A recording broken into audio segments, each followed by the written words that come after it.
admissions of drug use along with the solicitation of a sexual act. Okay. Ms. Anderson.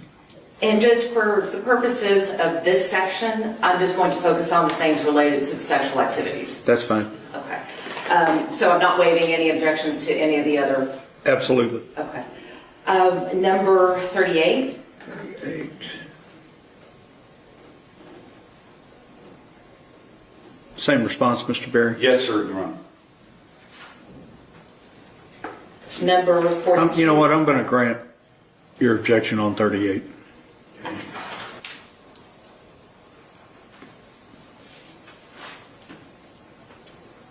Number 42.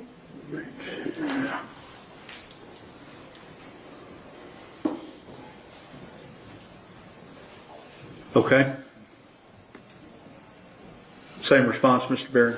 Yes, sir, Your Honor, and I would point out that the girl that is displayed in number 42 does not look unlike our victim in this case.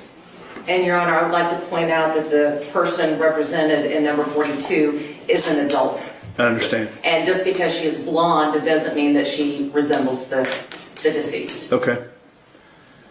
Next point. Number 43.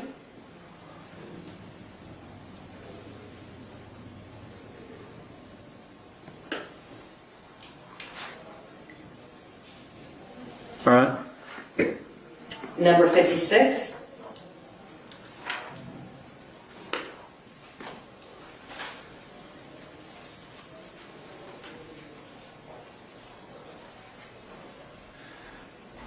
All right. Number 60.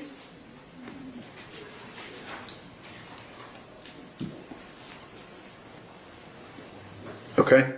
Number 63.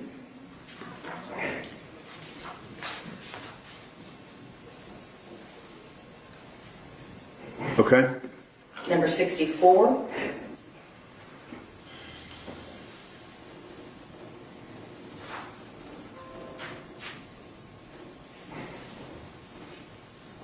All right.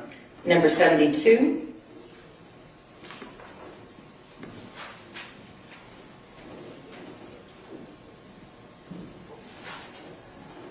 All right.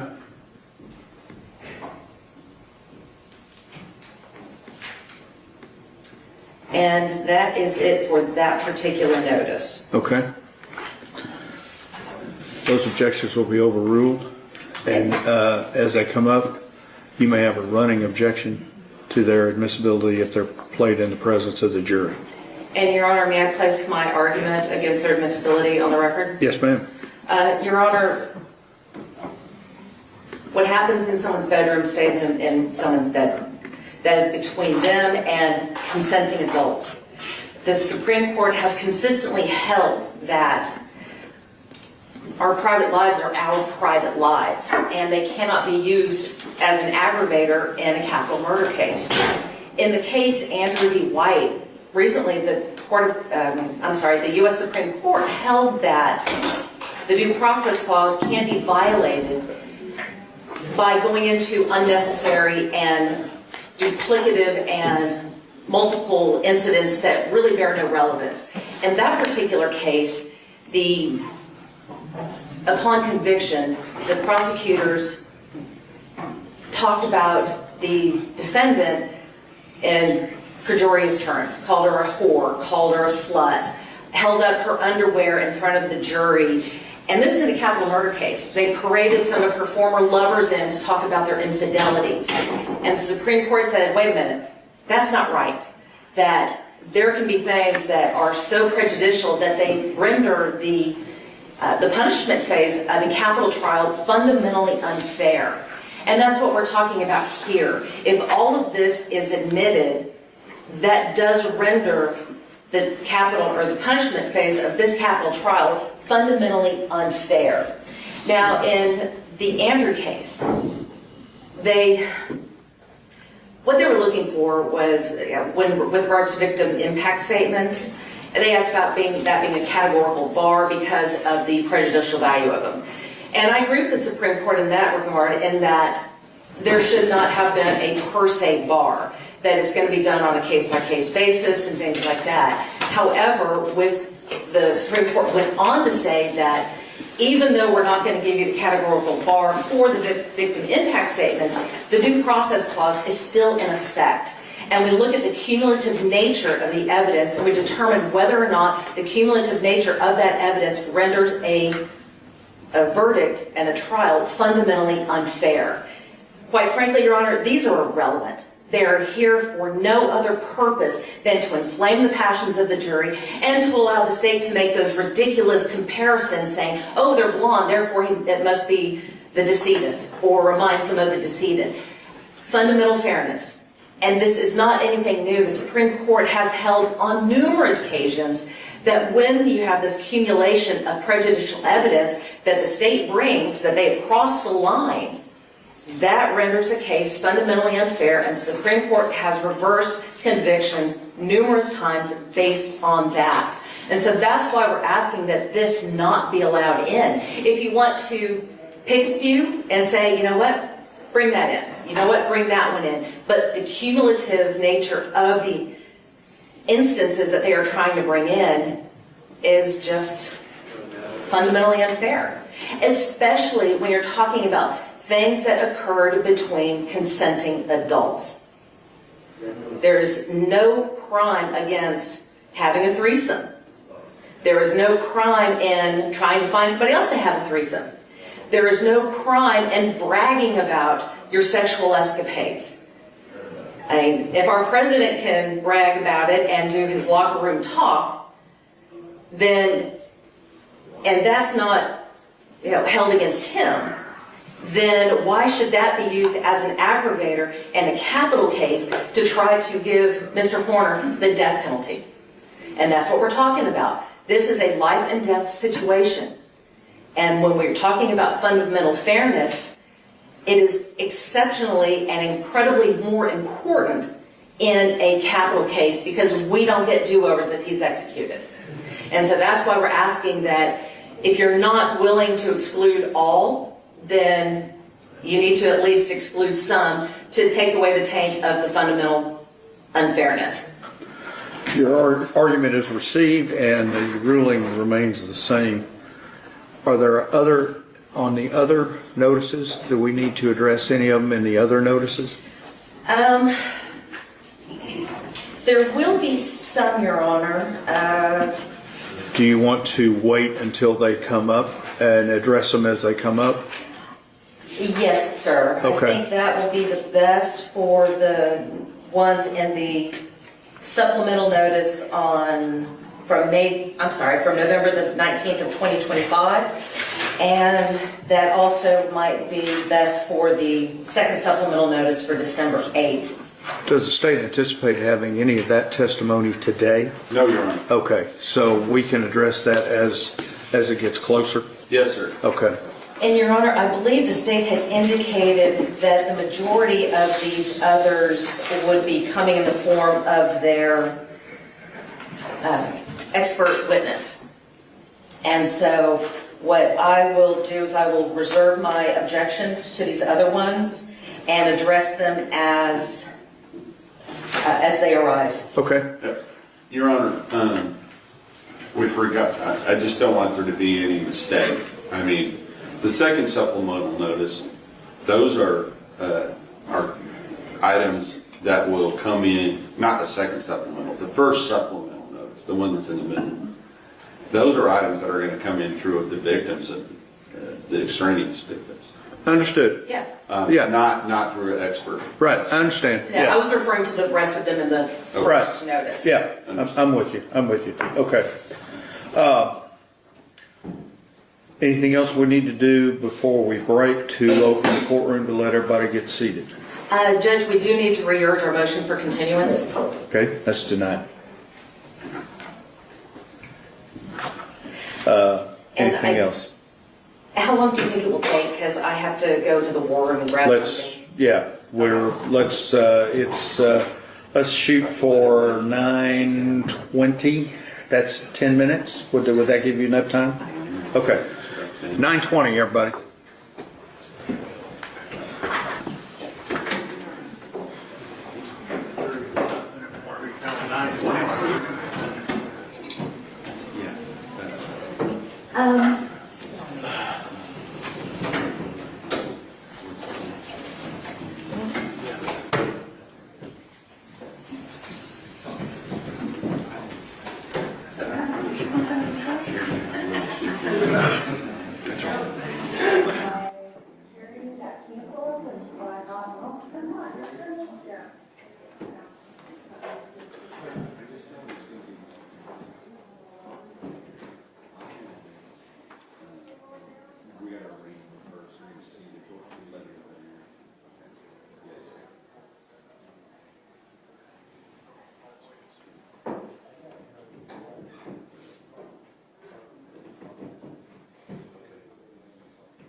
How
are you? Good, how about you?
She's over here to the left, back.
Important?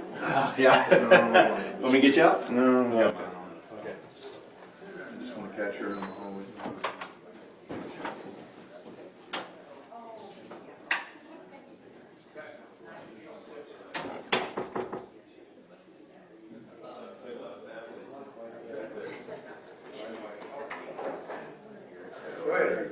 Oh, you want to sit? I'll just come through. Yeah, that's fine. Don't open the door. I didn't know.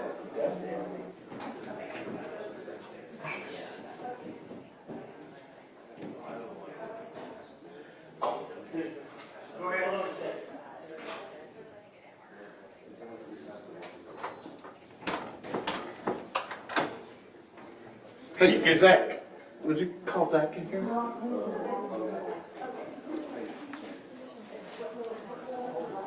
gonna yell at her?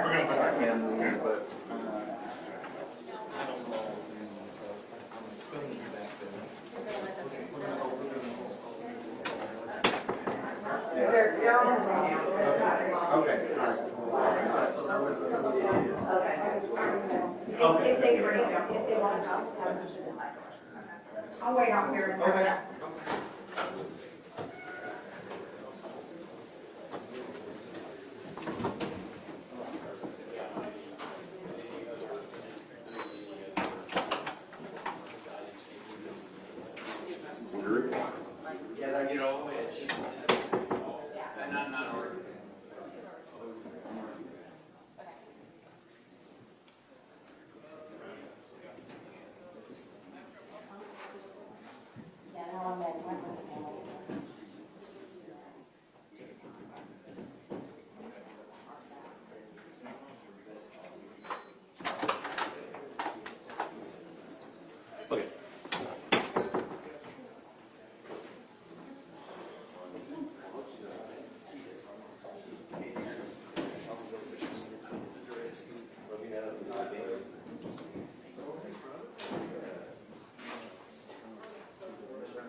Unless I will stop coming through this door. No, you're good.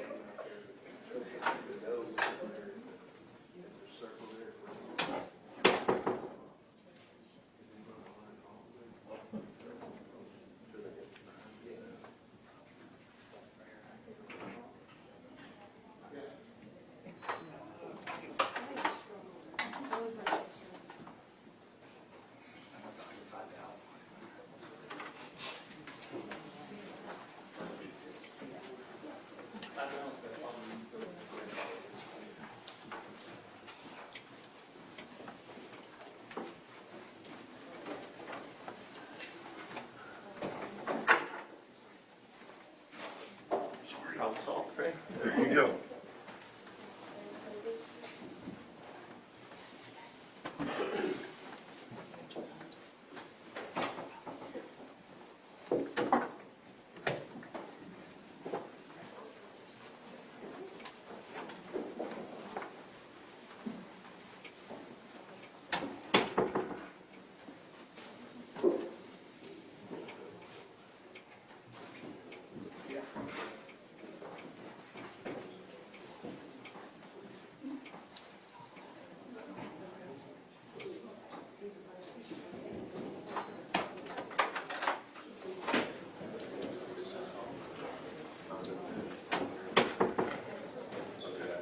That's all of it? It's all.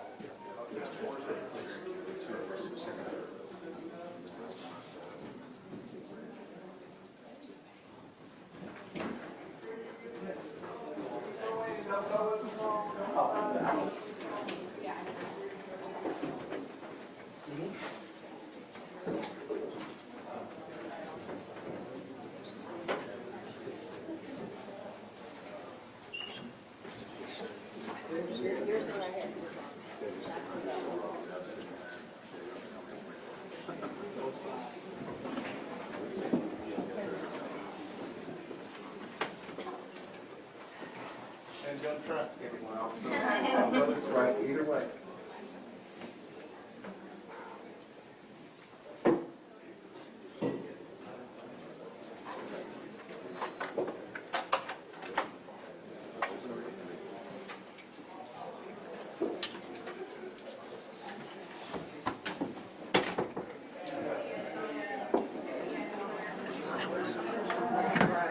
Might want to in the middle of the lane.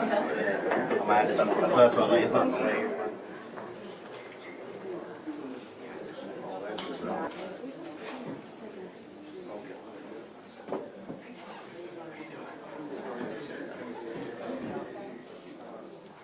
No seats? Just follow, just go next door.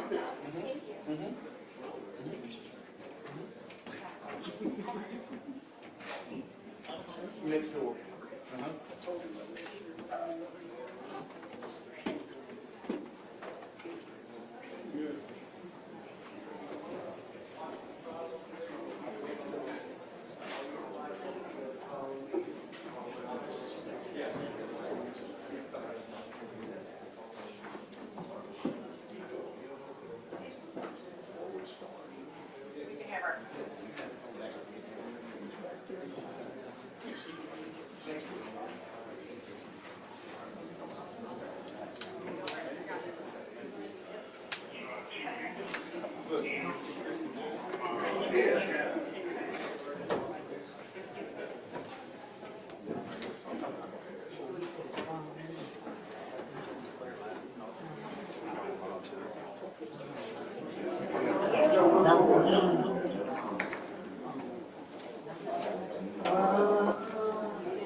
Is that everybody, Doc? Yep. All right, I'm gonna tell the judge. Yep.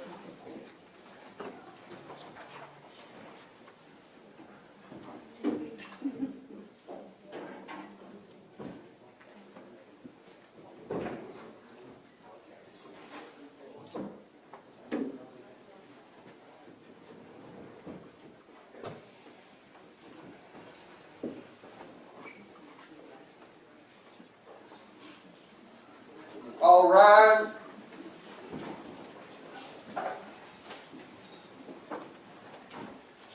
Good morning. Everyone may be seated.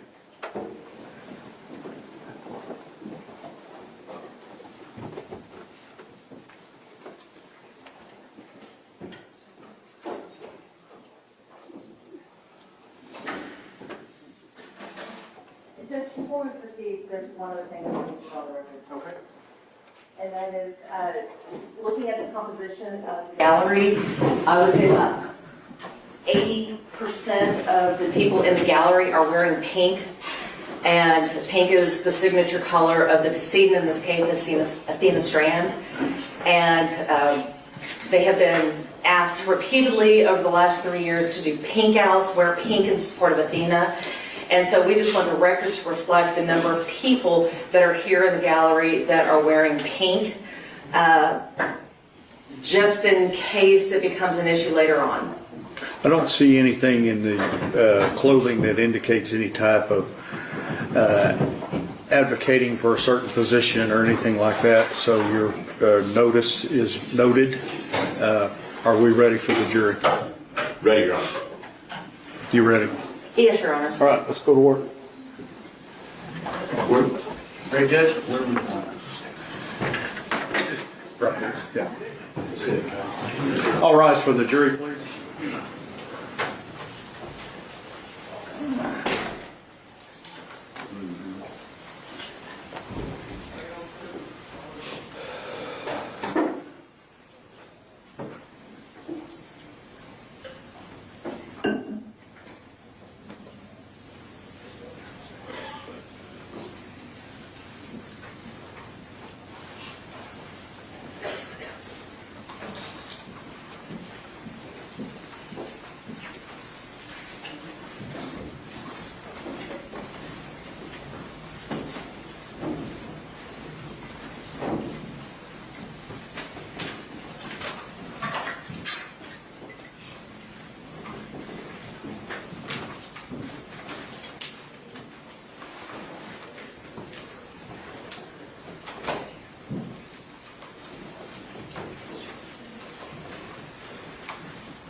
Everyone may be seated.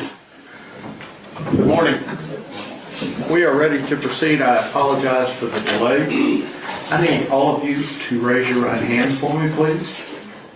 Do you and each of you solemnly swear or affirm that in the case of the state of Texas versus Tanner Lynn Horner, you will a true verdict render according to the law and the evidence to help you God? I do. All right, everyone maybe lower your hand. Mr. Horner, if you would stand, please. Mr. Perry, you may arraign the defendant. Thank you.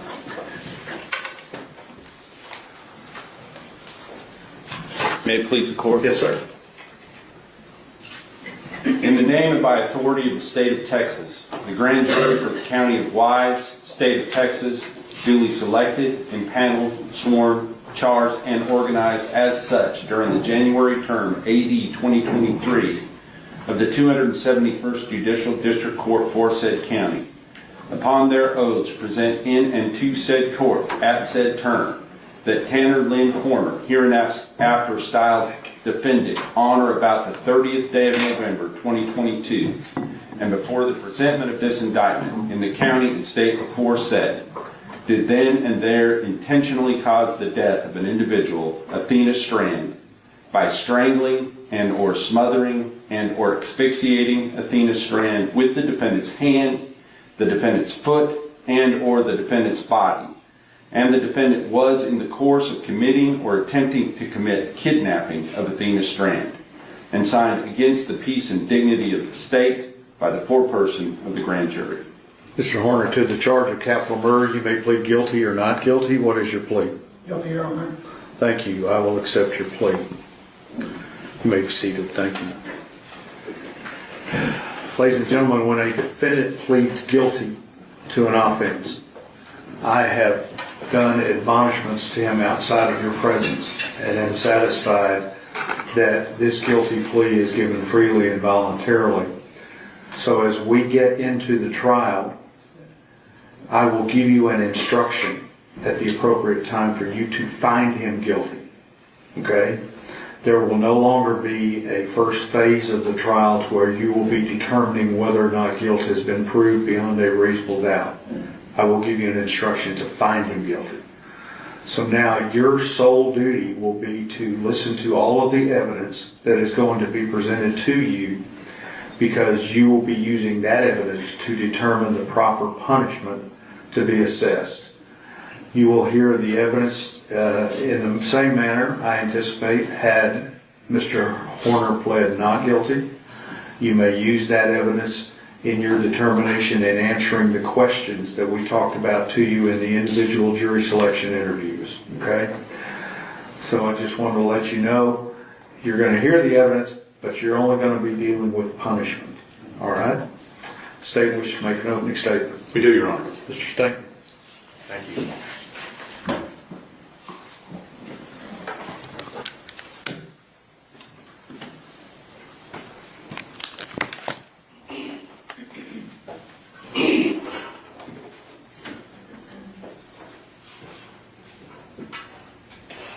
Your Honor, I'm going to object showing evidence in opening statements.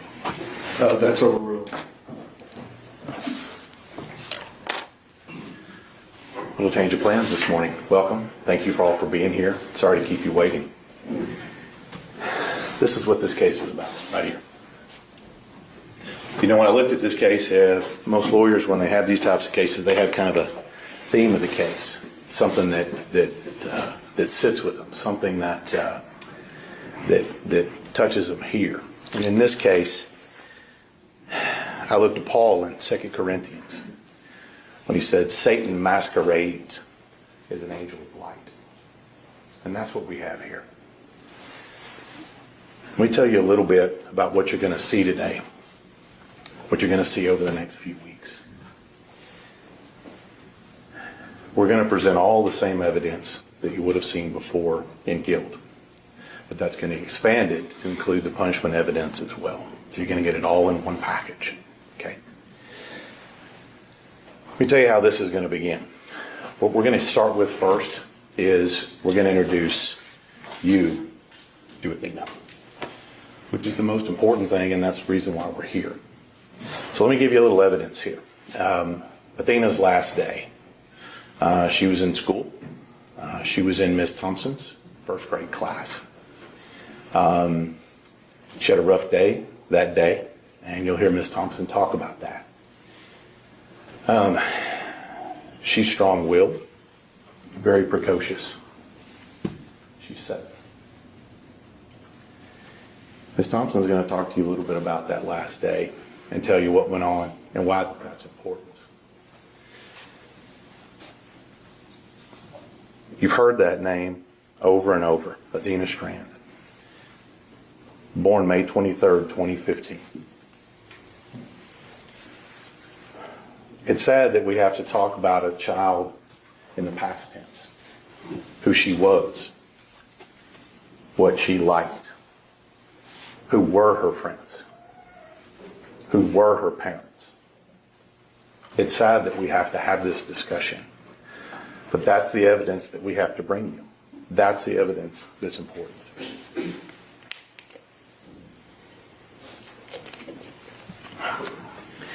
Now, in this particular case, I'll tell you a little bit about this picture.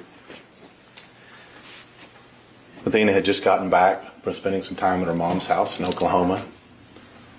4 days before she was murdered is when that picture was taken by her mother. Now, November 30th, 2022 is a Wednesday. Kids had just gotten back from Thanksgiving break. Any of y'all have ever been in school, you know that that's a bit of a chaotic time for a teacher. They just got back, and what are they looking forward to? Christmas, right? And who's arriving for Christmas? What I like to call the modern day Santa Claus. Amazon, right? FedEx, UPS, all of the people that we look forward to. And even us as adults, I know for me personally, I look forward to motorcycle parts. And I know my wife looks forward to things like essential oils and devotional books. I know those things. And like I said, that's why I refer to it as the modern day Santa Claus. And I was going to try to do this without my glasses, but it is not working. So here's the way this is going to happen. When Tanner Horner rolled up that day, he rolled up alone. He rolled up bringing what we thought would be joy and happiness and a package. And you're going to see the package and you're going to see what he was bringing. Why wouldn't Athena be happy to see the FedEx guy, right? He's got a Walmart box. Well, that's not what he brought that day. What you're going to see is that he brought violence, fear, and death. That's what he brought with him. He did not bring with him the joy and happiness that the delivery drivers normally bring. So first off, I want to apologize to y'all for what we're going to have to bring you. The evidence in this case is rough. It is not what I want to show anyone, but it's what's required. It's what's required to show you what he did. And I want to apologize to you now. We're going to do our very best to limit it, to provide you what you need, but I'm the kind of DA, I'm going to bring you all the evidence, okay? And I feel like it's important you know the complete story. Now, we know a little bit now about Athena, and you're going to hear about her. What about Tanner Horner? Tanner Horner shows up, delivers a package, leaves with Athena. Now, I'm going to put you as close as you can be without actually being there that day. We have video of it, and we're going to show it to you. Now, you may be thinking, wow, maybe we have video of the whole thing. Nope. Somebody covered up the camera because they don't want you to see. Guess what? Audio's still running, and you're going to hear it. You're going to hear what a 250-pound man can do to a 67-pound child. And when I say it's horrible, I mean it. I've been doing this 25 years, and I promise you, buckle up. Now, the important part of this is, what's the truth? It's time to get to the truth. The only truthful thing that Tanner Horner told law enforcement was that he killed her. The pattern and web of lies that he put together, it's going to be hard for y'all to keep up with. It is lie upon lie upon lie upon lie. We have lies about what we did the day before. We have lies about what we did the day of. We have lies about where her body was. We have lies about whether or not she was clothed or not. We have lies and lies and lies. It is hard to keep up with. The only thing he told the truth about was that he killed her. So you're going to hear multiple stories. None of them are true. What's the story that was told in the beginning? That he hit her with a truck. That he somehow freaked out because he thought he was going to lose his job or she was going to tell on him. He picked her up, still freaked out, and killed her. That is an absolute lie. There is no truth to that in any form or fashion. None. Zero, zip, not nudge. No truth to that whatsoever. In fact, the first words out of Tanner Horner's mouth whenever the ranger first encountered him, the ranger says, "Is she alive?" And he says, "She wasn't alive when I put her in the truck." I'm going to tell you right now, you're going to see right up front here, she was very much alive and very much uninjured when he put her in the truck. Let me tell you something that stuck with me here, what you're going to hear when we get to that video. First thing Tanner Horner says to Athena when he picks her up and puts her in that truck, he leans down and he says, "Don't scream or I'll hurt you." He says that twice. You're going to hear it. We're going to put it on screen for you. That's the first thing out of his mouth. He made good on it. Now, where do we go from there? Now, you're going to be able to hear it all on audio. But I'm going to tell you right now, the one thing you're going to hear that is something that you can't unhear is the level of fight that a 7-year-old girl has when she's facing down certain death. We talk about warriors in America. I'll tell you, that little girl right there is a warrior. She fought with the strength of 100 men.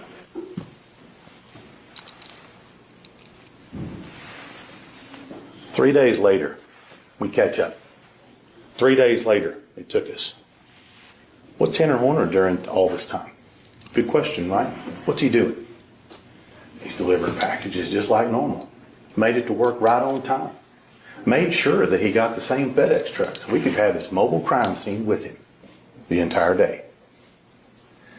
This is planning. This is preparation. He knew what was going on. He drove through the scene that day. He drove right through the scene that day. You're going to have video from his truck driving right through that scene, right where he kidnapped her, right where he took her away, and talking to people. What happened? What went on? What happened? In the same truck he killed her in. This is the level of cold-heartedness that you're going to see. Now, we finally locate her. And how do we locate her? Hundreds and hundreds of law enforcement personnel. Canines, dogs, thermal imaging. The ranger had helicopters moving 24/7 looking for her, searching for her, all believing that they were going to find her alive. Where did we find her? We found her at a place called Bobo Crossing. Now, I grew up in Wise County, and I lived not too far away from where her body was dumped. And I have no idea why they call it Bobo Crossing. I haven't found anybody who knows why they call it Bobo Crossing, but that's what they call it. It's probably got a county road number, but nobody knows what it is. People just know what this is. It's a little bit south of Boyd, off of Highway 730. We'll show you some maps. But that's where we found her. We found her where he pitched her off naked in the water. That's where we found her. How did we get to that point? Well, it wasn't without a lot of hard work by the FBI, Texas Rangers, Wise County Sheriff, deputies, We finally locate her. But how did we get to locate her? Well, Tanner Horner made it as difficult as possible to locate her. Again, with more lies upon lies upon lies. Where's her body? Where's her body? It's over here. It's over here. So on and so forth. It's just too much to keep up with, to be honest with you. So many lies. But we find her body. And you know, throughout this whole time when we're looking for the body, you know, when we ask people what happened, you know, sometimes they take responsibility. Not this guy. Every part of that, even before we found her body, is woe is me. Worried about what's going to happen to me. Worried about why I'm not going to see my kid again. Worried about me. Selfish. We haven't even found her body yet, and he's worried about that. But he's so concerned about diverting law enforcement from what's going on. So concerned from diverting law enforcement from deciphering just simply where her body is, that he conjures a whole other persona out of thin air. And all the ranger had to do is look over at him and say, hey, I want to talk to the other guy. Okay, we'll talk to the other guy and we'll tell you what happened. But that other guy lies as much as it was before. And that's the problem with all of this. We finally find her body, and here's what you're going to see once we find her body. Now, this is where we start getting into punishment. Obviously, the judge has already talked to you about, at some point, he's going to instruct you to find him guilty in that particular case. We're going to talk to you a little bit about punishment. Now, I hadn't planned on talking about change of events. Got to switch gears. What does punishment look like? Well, we have DNA. Not only do we have initial DNA from Athena that has Tanner Horner's DNA under her fingernails,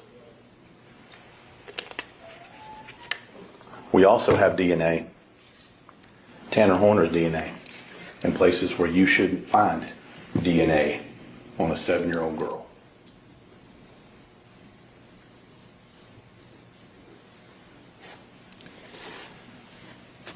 We're going to take you back in time.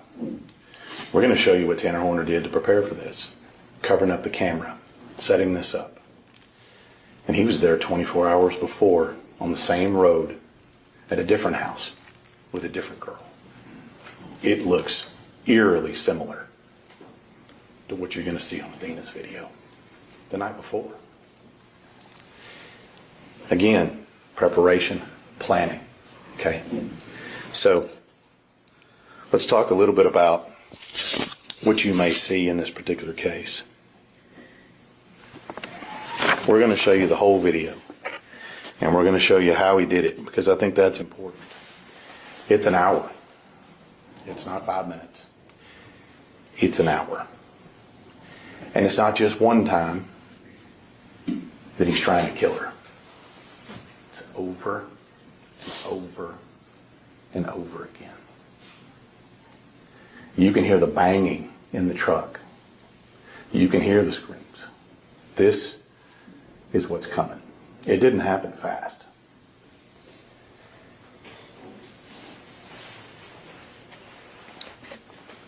Now, when it comes to punishment,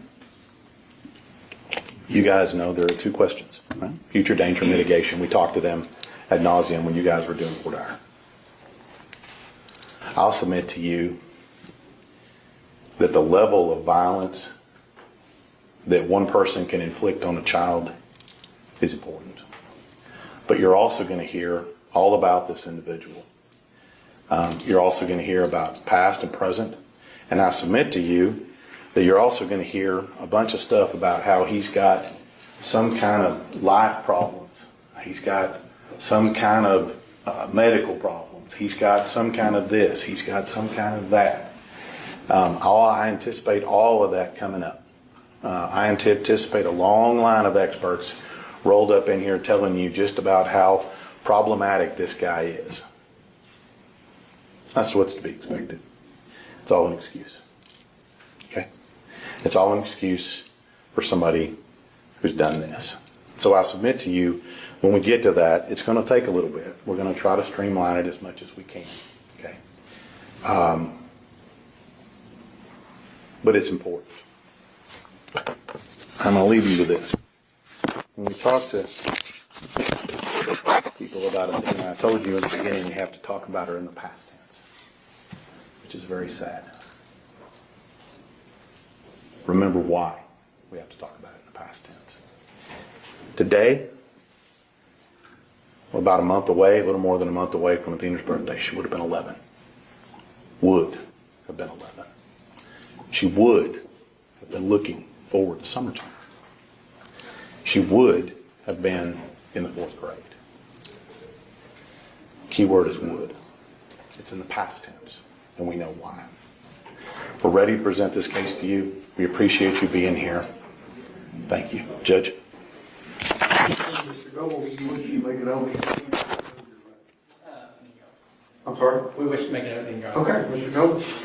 Please, court. Yes, sir.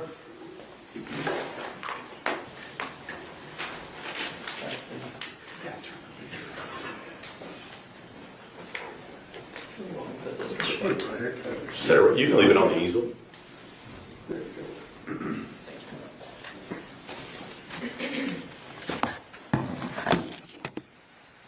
Morning. About this time last year, in the NBA playoffs, there was a player named Tyrese Halliburton. He played for the Indiana Pacers, and they were ranked like 4th in the East, something like that. But he led that team to the finals against the best team in the league, the Oklahoma City Thunder. He got him all the way to Game 7. But he was injured. If someone's physically injured, you can see it. You can see him limp. And if he had a calf injury, gets to that Game 7, starts out hot, hits 3 3-pointers, they're winning. He's in the game, they're winning. He's out of the game, they're losing. And then his Achilles snaps. I don't know if you've seen that before, but that's a very visible injury. You can see that tendon go up under the skin. You can see him hit the ground, pound on it, pain and frustration, and you know he's done. Not playing anymore. When someone has a physical injury, we kind of understand.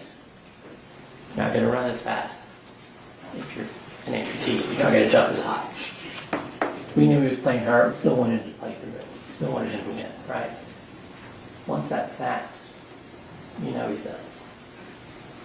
He's not going to play anymore. I'd like to say we understand. If you wanted him to win, you're still not happy about it. When someone's brain is what's injured, you don't see it. It's not visible at a glance. We don't treat it the same. We want people to push through it. We want them to be okay.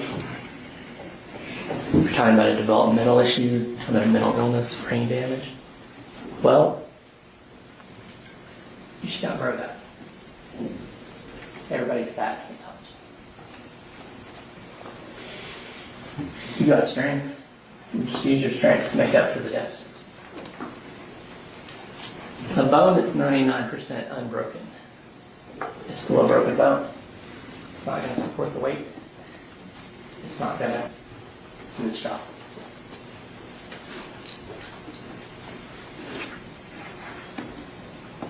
There are experts that can tell you,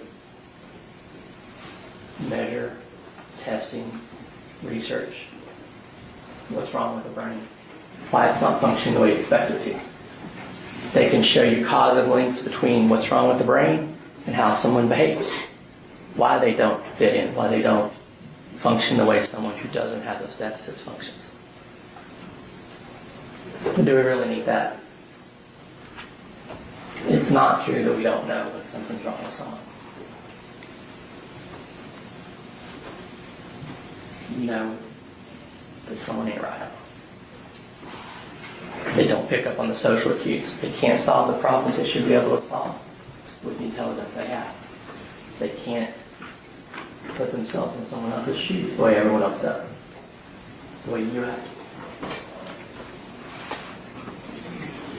to. Tanner's injury actually began before he was born. His mother, God bless her, Lynn Horner, was working as a stripper when she was pregnant. And one of the ways she was able to get on stage and do her job was to drink alcohol. if you're exposed to alcohol prenatally before you're born, it doesn't have to be a lot. It can be in the first trimester. We know now that if it's just on the wrong days of gestation, it will cause permanent injuries. Now, Melissa continued throughout Tanner's life to this day to have issues with substance abuse with the law. So she was not there for him a lot. Kind of in and out of her care. His dad, unfortunately, had similar issues, more legal, more substance abuse, and he wasn't there much either. So he was raised by Jackie Harbison. Jackie is a wonderful grandmother, and she's done the best she can with him. She had him tested at a young age, and the school determined he had Asperger's, which is now considered a form of autism spectrum disorder. Now, autism ranges from there's some mild quirks, some social issues, things like that, all the way up to being unable to function. That's why they call it a spectrum. Tanner received services throughout his school life until he was 18. Autism is one of those things, though, that you're taught skills to deal with. It doesn't go away. It's not something you outgrow. A lot of people, as they get to adulthood, have learned skills and are able to cope. You're going to hear evidence about Tanner's autism. Tanner, unfortunately, has also suffered various mental illnesses throughout his life, been diagnosed, he's received treatment for, and some of those are ongoing. You will hear about those and what issues he has there. And finally, you will hear evidence that Tanner, at some point, presumably during his developmental years, was exposed to a massive amount of lead. Testing shows that he has 24 times the amount of lead that a person his age should have in his bones. You don't have to be a scientist or a doctor to know that lead has terrible effects on the brain and on the body.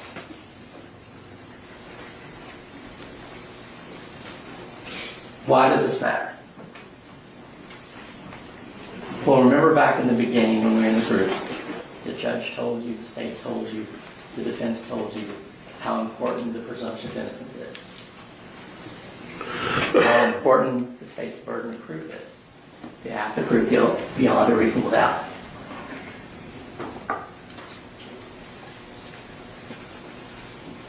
Tanner has done what he can today by pleading guilty, accepting that he's going to spend the rest of his life in prison. Now, I understand I have a different perspective on this because I've represented a lot of defendants who won't do that. The evidence is overwhelming. The state said it's terrible. I hate that we all have to sit through it together. But all across America today, there are defendants that are relying on that presumption of innocence and that burden of proof in their cases to try to get a non-guilty verdict, no matter how the evidence is stacked against them. You even heard in that group 4 years that we did that the state suggested we might try to get a non-capital verdict in this case, unless we included defendants. We're not doing any of that. So where does that leave you? We've already talked about it.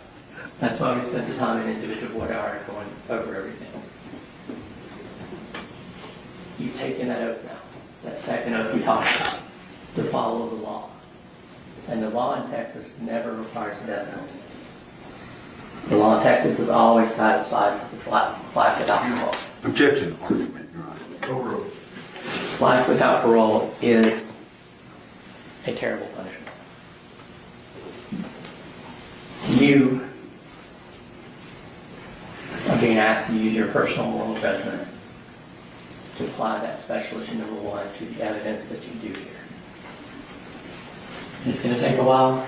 It'll be from both sides.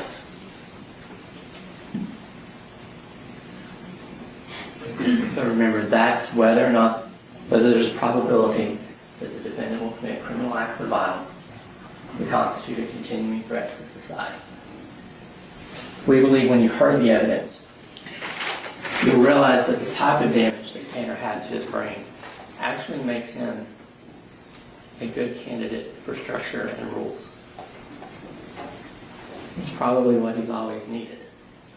And when he goes to prison, he will be under threat. He will not be the one threatening you.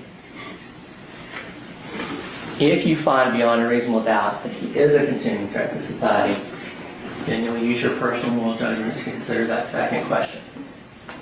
Whether or not there's a sufficient mitigating circumstance or circumstances to warrant a life sentence instead of a death sentence.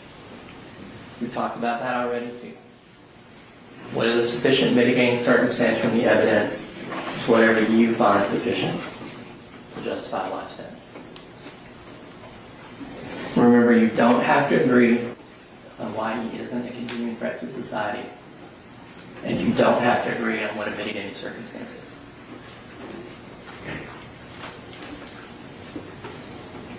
When you do see this evidence,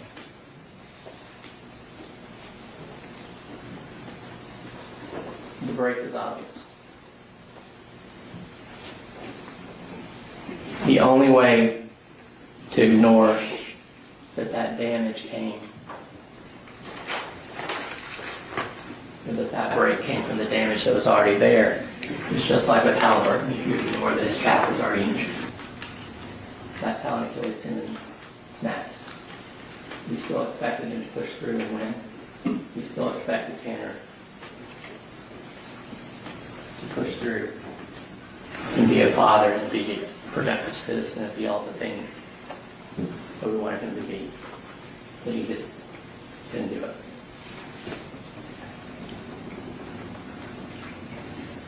So what I'm asking you to do is to not close your eyes to what you see about who Tanner is and how that applies to those special issues.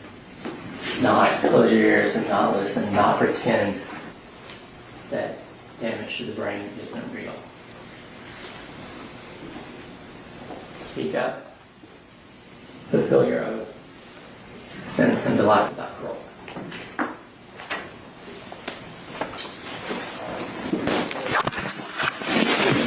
Lindsey Thompson.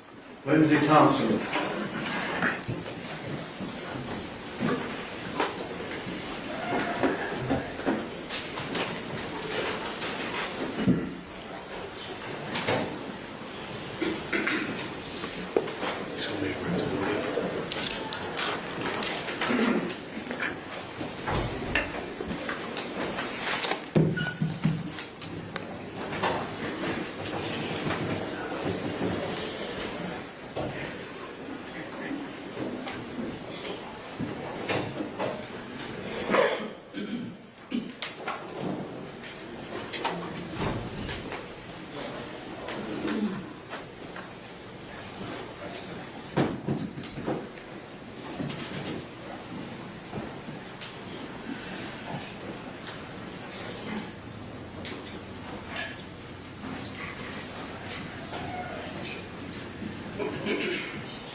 Ms. Thompson, come right here, please. Good morning. Good morning. Have a seat.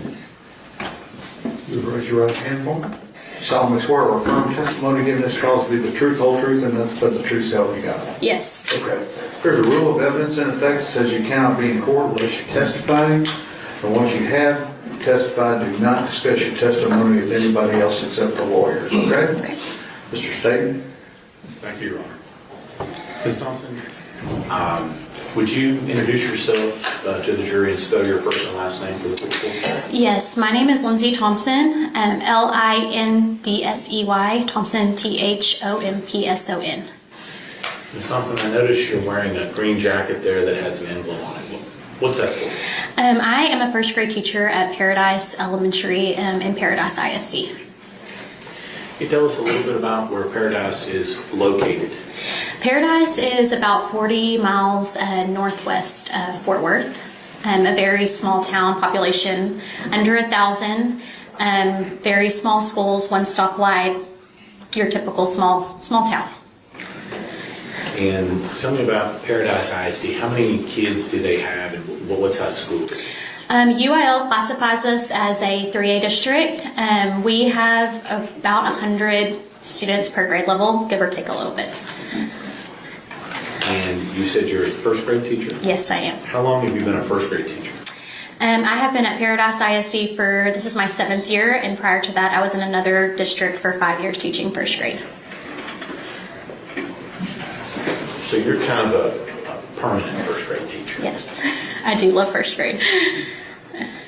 So in your class, in Ms. Thompson's class, on average, how many kids do you have in your class? Between 18 and 20. Now let's take you back a little bit, if you will, back to it's been a few years, to the 2022 school year, okay? Were you teaching first grade then? Yes, I was. And did you have the same 18 to 20 kids? Yes, I did. Now, during that school year, did you have a chance to have a student in your class by the name of Athena Strand? I did.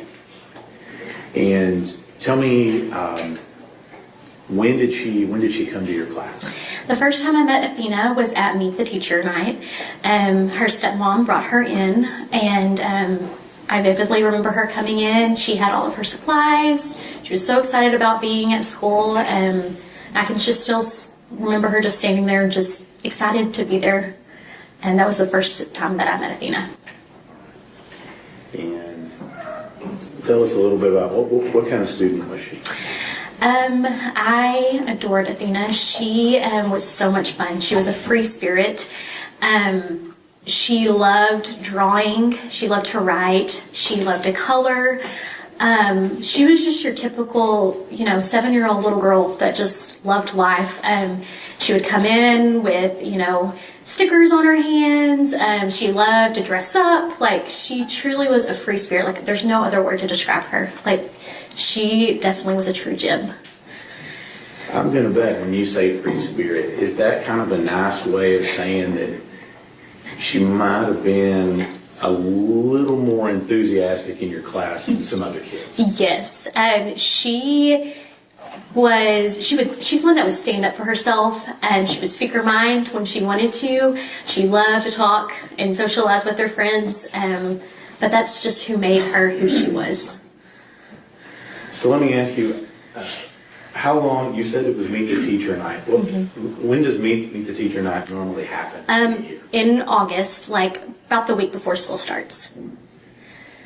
And then she was in your class through when? November 30th, 2022. Now, just so that we're clear, can you describe her physically for the jury? Yes, she was thin and petite. She had blonde hair that sometimes she'd wear up, but most of the time it was down, wavy. She had perfect color skin, but she was always smiling. Judge Matt? Yes. I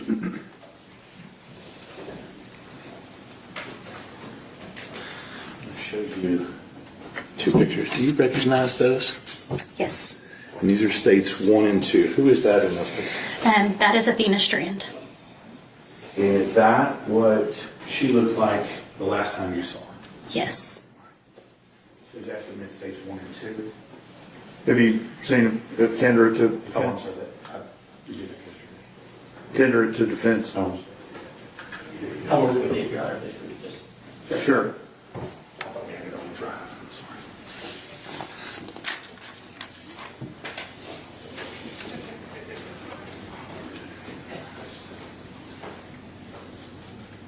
I'm sorry. Okay. States Exhibits 1 and 2 are admitted. We published 1 and 2? Yes.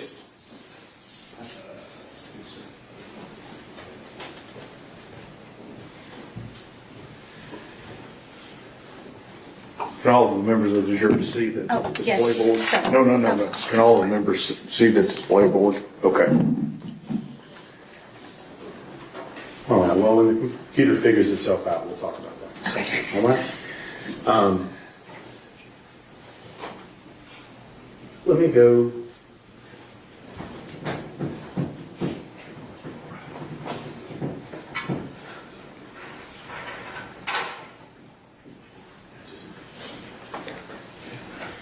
So let me ask you, let me take you to November of 2022 in any given school year.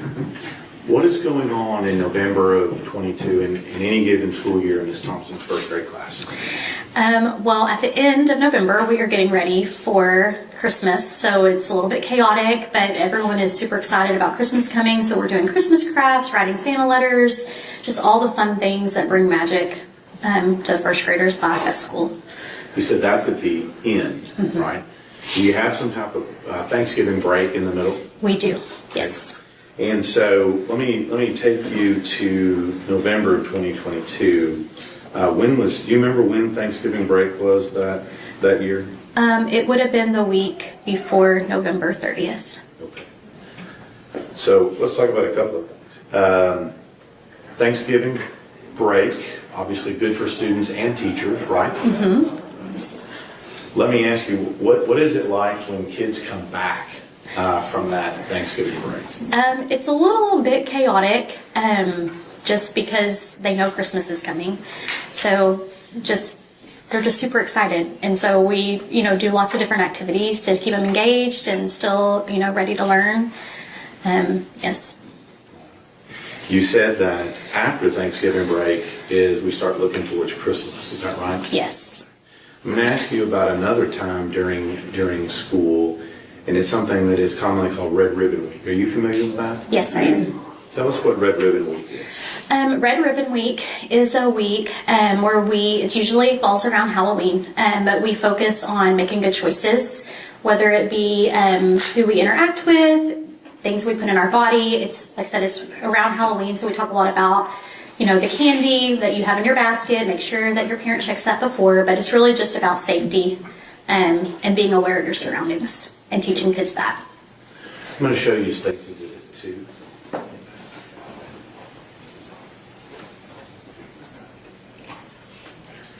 Tell me what you notice about that picture.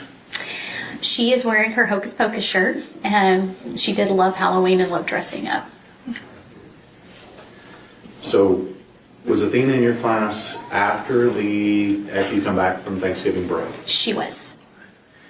And doing those activities you talked about? Yes. And was she there during Red Ribbon Week that year? Yes, she was.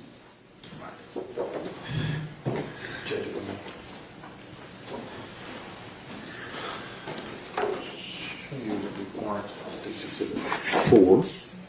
Do you recognize that? Yes, I do. And what is that?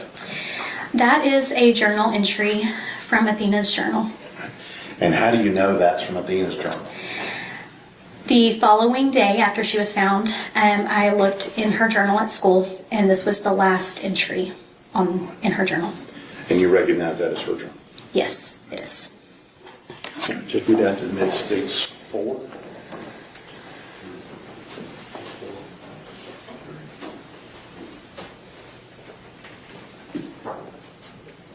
And this one will object hearsay, relevance, or prejudicial and probative and due process.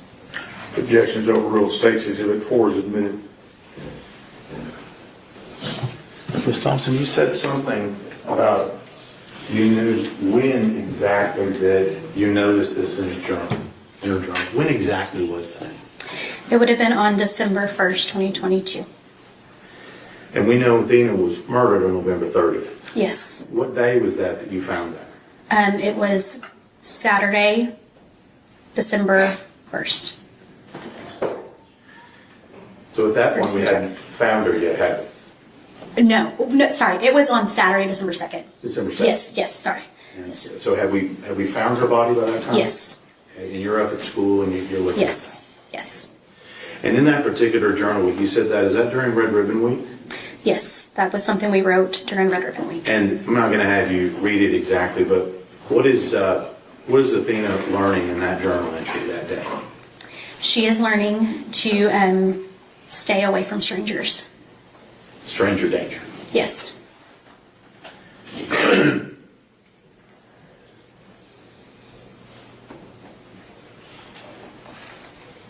And as part of her schoolwork and stuff during that week and that journal entry, what's going on during that? What are the students learning about? They are learning about just staying safe, whether it be with interaction with other people or things that they're putting into their bodies. Just learning how to be safe as a child. And part of that would be staying away from strangers. Yes. Or people that children know are strangers. Yes. Now, I'm going to take you to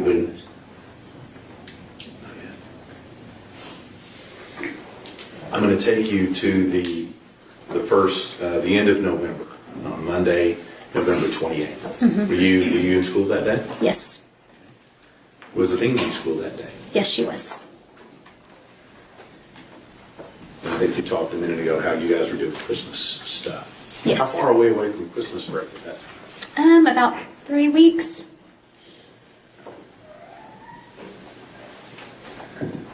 Judge, can we publish dates for? Sure.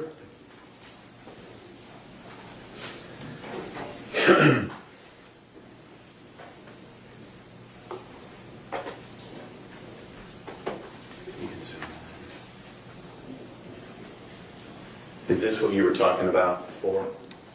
Yes. Is her writing? Yes. And that was the last writing she had in your class? Yes.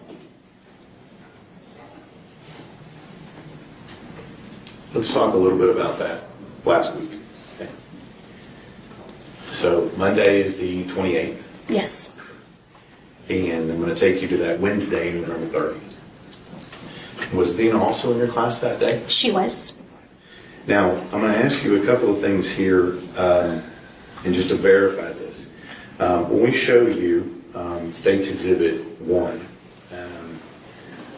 that picture of her, or States 2 in her Hocus Pocus, is that what she looked like on that day? Yes. And when I tell you, and I use the term mandatory reporter, do you know what that means? I do. What does that mean? That means as a teacher, I'm required to notify CPS if I have any concerns of neglect or harm. And in this particular case, when we see those pictures of Athena that you had, is that what she looked like? Yes. Did she have any bruises or other injuries on her? No, back? she did not. No? Okay. And I didn't tell you this in the beginning, but she's taken all this stuff down. So when I ask a question, Okay. then you answer. Okay. Okay? Okay. All right. I didn't mention that before. Okay. All right. So let's take you to that Wednesday. She's in your class, and anything go on that day that was unusual or out of the ordinary? No, I mean, it was a typical, middle of the week. Like I have talked about before, it was, right before Christmas. So everything was a little bit chaotic. As teachers, we have to really make sure our classroom management is strong during that time. Athena, that particular day, she was talking a lot and, just being a kid. And so I did have to write her binder that afternoon just to let, parents know that she did have a little bit of a struggle that day. So a little bit of a rough day for Athena that day. Yes, yes. Let me show you, what we marked as States 3. Can you tell me what that is? Yes, that is a writing that Athena did from the first week of school. We read a story about being a good listener, and then the students responded by how they can be a good listener. All right. And is there a picture on that? Yes, there is. And did you take that picture? I did. Okay. Yes. And did you create this for their class? Yes. Judge, we'd ask if it's States 3.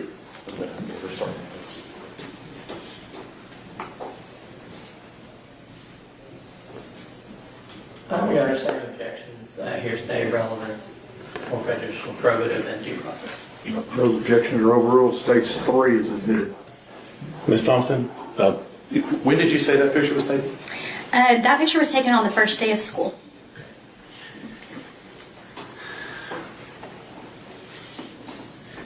we know, when was her last day of school?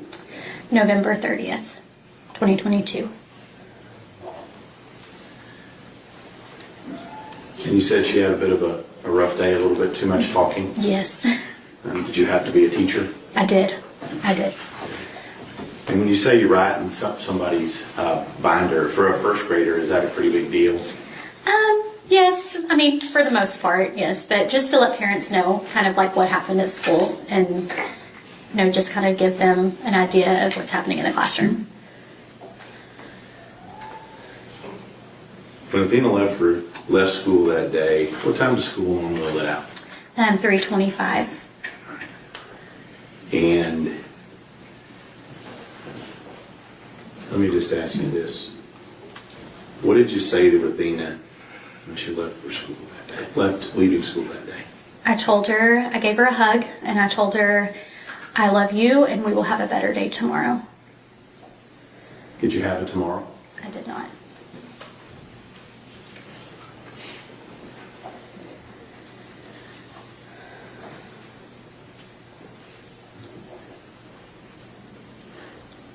When's the next day back at school? It would have been Thursday. Athena's not in your class, is she? She is not. What about Friday? She's not in my class. And part of this is, I'm going to ask you, what was going on in your class? How did that affect your class for those 2 days with her missing? It was very hard. A lot of kids, some knew that something was not right, but everyone knew she was not there. I was still having to count her absent. A lot of kids, you could tell their anxiety, like they were worried. They knew something was wrong. Her desk was empty. But it was a very hard 2 days in the classroom. So now we roll to Saturday. You said that's when you found out? I found out Friday evening. Friday evening, the 2nd. Mm-hmm. That she been. Mm-hmm. Let's move forward to Monday. You go back to school Monday? Yes. How do you go back to school on Monday after that? Because I knew that the rest of my class needed their teacher. And they needed someone to love them and support them and help them walk through this.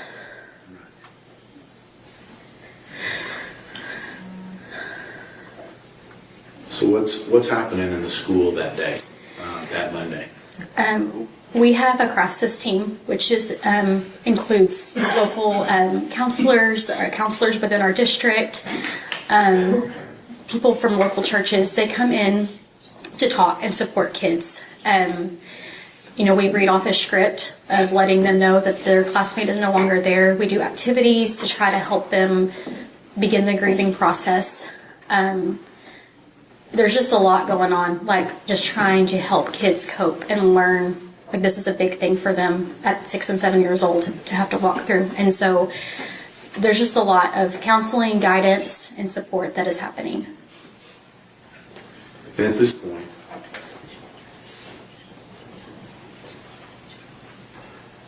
We need to take a break. How much longer do you anticipate with this? a little bit. Okay. All right, let's take our morning break. We will we'll come back at 20 minutes to 11, okay? 15 minutes, all right? See you then.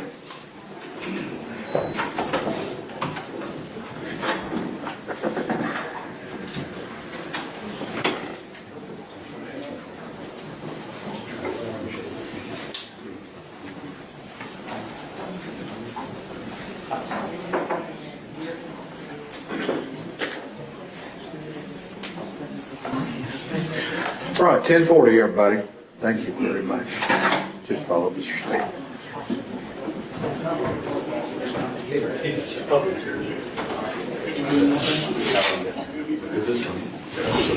It's a liquor, not mine. We'll look. Would you mind moving back in? Coming back in section. I'll move back. Bring it back in. Okay. Just wait until right before we get started. Okay.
I've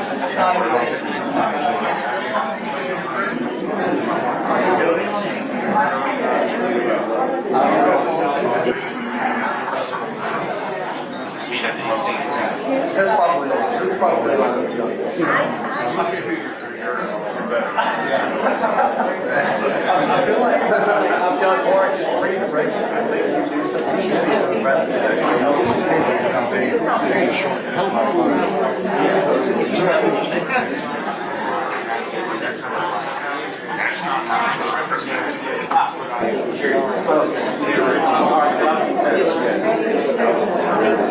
It's not my job.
Yeah, I can.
cops came around, I was like,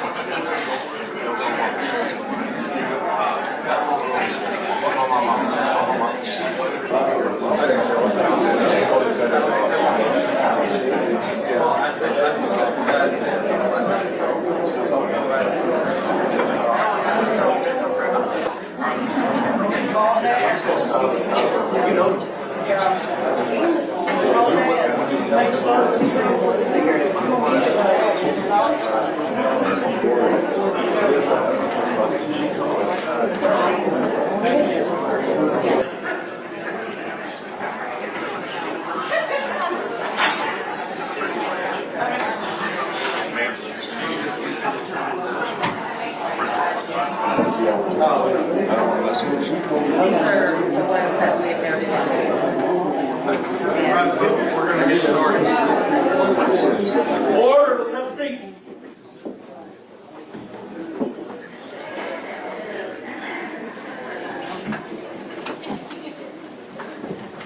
All right, before we get started, Mr. Goble, there's something that you wanted to put in the record. Yes, Your Honor, I would like to object. We have quiet in the court, please. I would object to public items remaining on the screen after the witnesses make their comments on them. Essentially just painting the jury and distracting them. I would just ask for a running objection to that. Your objection is overruled. You may have a running objection. Thank you. Okay. All right, are we ready to resume? Lunch for the jury won't be here till about 12:30, so we'll work up to as close as we can to that time, okay? Yes, sir. Y'all ready to resume? Ready, Your Honor. Okay, let's go.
All right, everyone may be seated. We are ready to proceed, Mr. State. Thank you, Your Honor.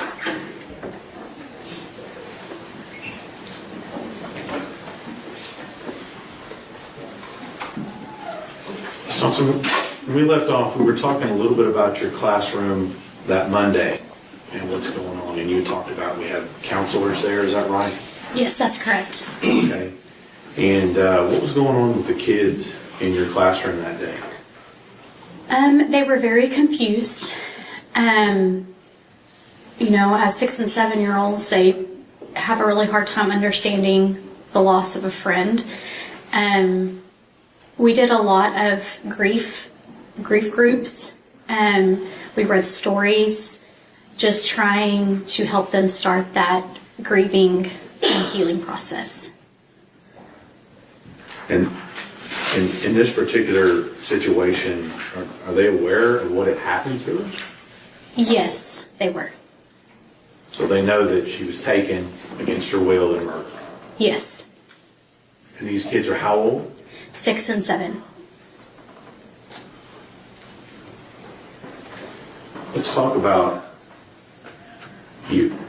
You've been teaching how many years total now? This is my 12th year. And how does it affect you as a teacher? When I look at my life and career, I have before Athena and I have after, and it looks very different. How so? Every day I hug my kids as they walk out the door and tell them that they love them. But now every day when I do that, and for the rest of my teaching career, I have to think about what if they do not come back tomorrow. So we are now approaching 4 years out? Yes. Is that right? Yes. Is this still affecting those kids? Yes. How so?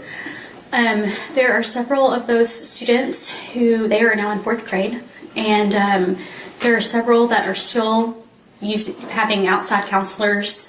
Several students that are afraid to sleep in their own bed, will not play in their front yard. Objection, Your Honor, hearsay. Sustained. Can't talk about things that you've been told by other people. Yes. Would you say this has had a big effect on these kids? Yes. Would you say that it's a lingering effect that's continued all the way to the 4th grade? Yes. Last thing I'm going to talk with you about here is tell me about the mailbox. So, when Athena passed, we wanted to do something for our students so they could learn how to grieve. And so we had a mailbox made that was placed outside of our classroom. And let me stop you right there. I'm going to ask you a couple of questions. Yes. About this mailbox. Yes. Who made this mailbox? My husband and I did. And was it only in your classroom? Where was it? It was between 2 first grade classrooms in the hallway. And when we say mailbox, I want to make sure I understand what we're talking about. Would this be a normal, like we would see mailbox? Yes, on a stand, yes. And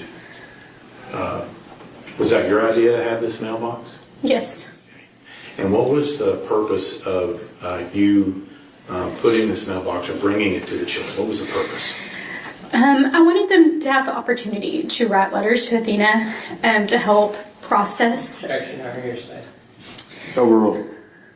To help process, and they would write, draw pictures, whatever they were feeling, and they would place in that mailbox. And again, like I said, I'm not going to ask you what any of them said, so to speak. So you're saying the purpose was for these kids to be able to express themselves by writing or coloring and put in that mailbox. Yes. And so that mailbox, when did it arrive in between the 2 first grade classrooms? The day that we returned to school, so that Monday. And did you get some letters in it? A lot. From all grade levels. So did the mailbox stay there or in your classroom? Where did it end up? We eventually moved it inside the classroom, but it began to get too much for the kids. They would tell me when they saw that, it made them think of Athena and what happened to her. And so we had to remove it out of the classroom. And so how long did this mailbox, was it a fixture in the school? For the remainder of the year, we moved it up to the front office, and kids still continue to put things in there, but it was in a different location in the office. How many letters do you think you got in that mailbox? Oh, over 100. And just a little bit of it in the school before it let out? Yes.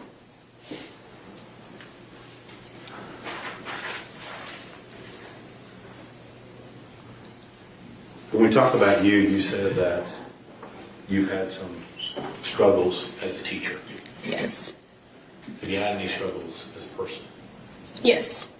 Tell us about it. I have been through hours of therapy, trying to heal from this. I have lost 2 other students back to back with this tragedy, but this has hit me the hardest. It has forever changed my life, forever changed how I teach my kids. One of the biggest moments of struggle for me was one day I had a little girl. She came out into the hall. This was about 3 months after everything. And she was crying. And she sat down and she said, "Miss Thompson, I really miss Athena, but I'm afraid that this is going to happen to me too." And at that moment, I did not know. Stay. I didn't, It affected your kids. it did. It did. Yes. Thank you, Ms. Thompson. Pass the witness. Cross-examination. Yes, sir. Thank you for coming in today, Ms. Thompson. My name is Steve Goebel. I'm with the attorneys for Tarrant County. I just have a couple of quick questions. On that state's exhibit number 4, the journal entry, Yes. The date on the top of that was October 27th, 2022. Yes. And what date did you say that was turned in? I opened up her journal on December 2nd, and that was the day that I saw it. Yes. So was that something they wrote in daily or weekly? Or? It was weekly between like October and then December. We do a lot of writing outside of our journal, so that's why there was nothing in there after that. And I think you, either today or previously, have described Athena as being very friendly, Yes. very kind of talkative. Yes. Was there a story too that she maybe had befriended a new student? She had, Can yes. you tell us about that? We had a student that came in to our classroom, and he had some needs that needed to be met, and she opened her arms to him. She played with him on the playground. Like, she just had a big heart, and that's just who she was. Thank you for testifying. Yes. Redirect. No, Your Honor. May this witness be finally excused. Yes, sir. Yes, Your Honor. Thank you, ma'am. Who do you have next? Elizabeth Ashley Strand. Elizabeth Strand.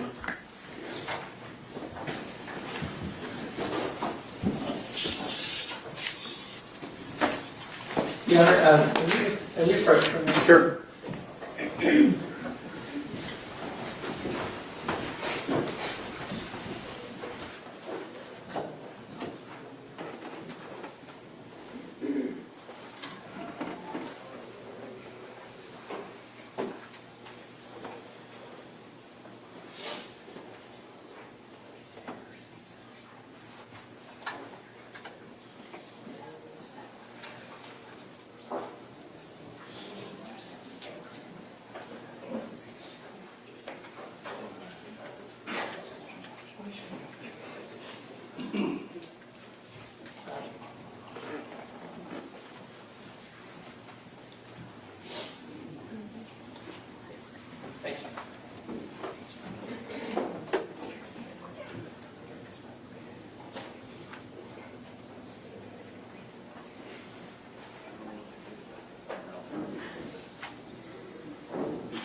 Good morning.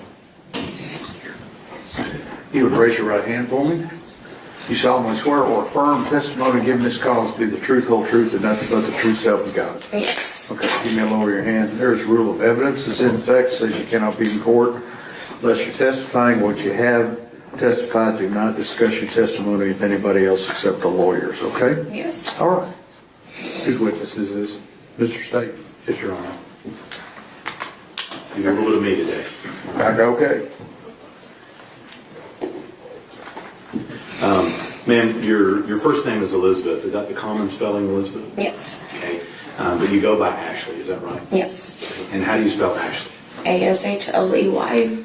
And as it applies to this case, your last name is Strand? Yes. And I'm going to take you right to this. I want to take you back to November of 22. Okay? Okay. What was your address at that particular time in November of 2022? 268 County Road You 35. need to speak up a little bit closer. Okay. It's 268 County Road 3573 in Paradise. Okay. And just so you're aware, we want to make sure everybody can hear what you have to say. Yes. All right? You're kind of soft-spoken, so you may have to pull that microphone up to you a little bit. You don't have my voice. Got it. All right. Let me just get a little information about that address. Where is that address located? In well, technically in Cottondale, but in Paradise. Okay. Those are towns, right? Yes. Okay. What county are they? Wise County. Wise. Okay. And so you said two towns. You said Paradise? Yes. And then you said Cottondale. Cottondale. Okay. And okay, tell us just a little bit about Paradise as a town. It's a very small town. One stoplight kind of town. Okay. Nice little quiet town. What about, you said the town of Cottondale? Yeah, it's inside of Paradise. Okay. Is it bigger or It's smaller? even smaller than Paradise is. I mean, there's tiniest little church ever out there, so. Okay. So besides the tiniest little church ever, that's the only thing that is in Cottondale? I mean, lots of nice, little properties and just, places for, I don't know, just. Let me help you with that. Is this small town country life is what you're telling me? Yes, very much country life where, you let your kids go play and ride four-wheelers and stuff and.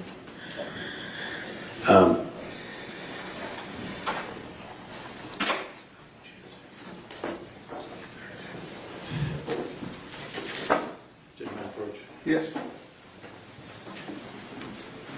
I'm going to show you Exhibit 5. Do you recognize that map and anything on that? Yes. Okay. Can you tell us a little bit about how you recognize it and what is it?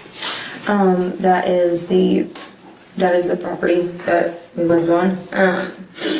That's the driveway. You gotta go all the way up. It's really far. And then there's the circle drive where you go. And Let me ask you, do you recognize the road that takes you to County Road 3573? yes. And do you recognize County Road 3573 has been the road you testified about? Yes.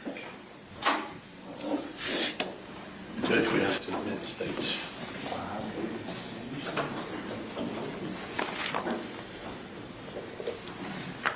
No objection. State's Exhibit 5 is admitted.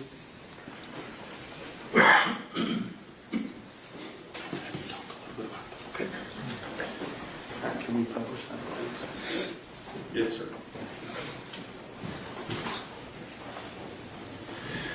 While the computer is doing its thing, let me ask you a little bit. What's the primary road that you are on to get to County Road 3573? 2123. Okay, is this another county road or country road that's out there? I mean, yeah, it's the main road that goes through Paradise. Okay. All right. Have a little ambiance. It's easier to see. Thank you, Judge. So on this map here, where is the 2123 on this map here that we're looking at on the board? I mean, it's at the bottom. Okay, so that road there that runs left and right across the bottom, that's 2123? Yes. And then where is County Road 3573 that you were talking about? Right up there where it says Almond Road, but it also says 3573 if you go a little further. And is that the road that you lived on? Yes. And so as we go down that road, where is your property location on that road? That first driveway that you can visibly see on the right-hand side. On the right. So right there where Mr. Berry's put the arrow. Is that right? I'm sorry? Right? Yep, right there. Okay. Thank you, Pat. All right, so let's talk just a little bit about your address. You said it's closest, I guess, a real town would be Paradise? Yes. I mean, it's yes. Despite the fact that it only has one stoplight, that's the Yes. closest town. Okay. And you've got your house on here where you were living at the time, correct? Yes. Okay. And let's talk about the driveway. Is it a straight through turnaround? What are we talking about here? I mean, you got to go all the way down and turn around, but you could just, you can see the circle where you go straight down, turn right around, and head right out. All right.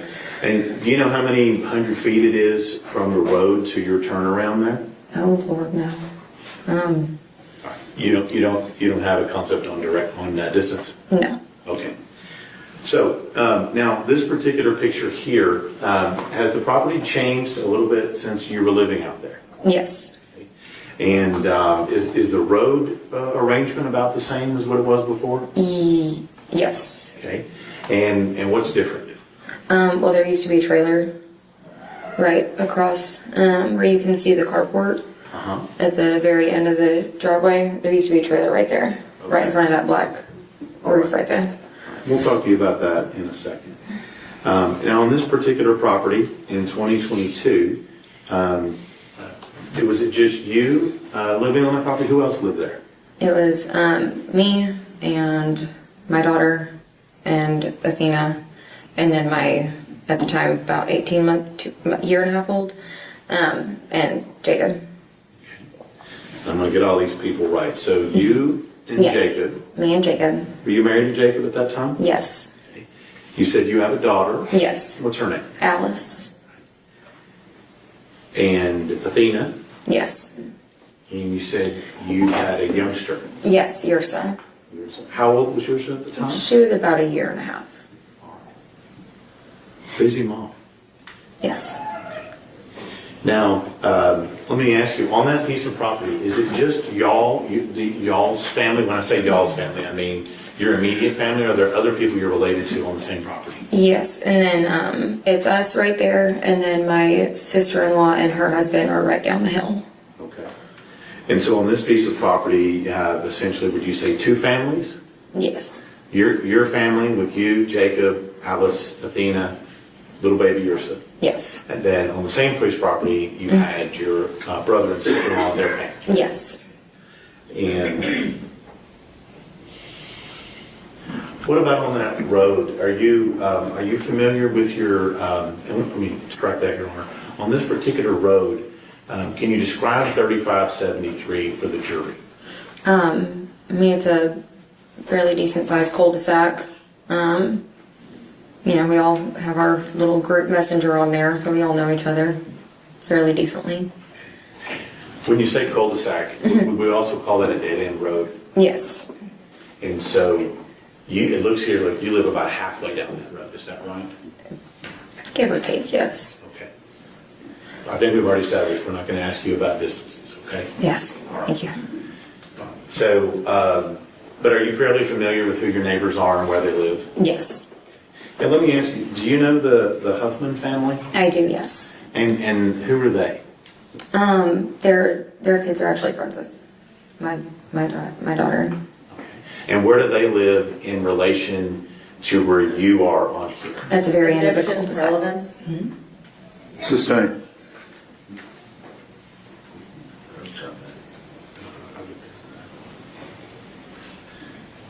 So, this particular road, being that it's a dead-end road, does it have a lot of traffic on it? No.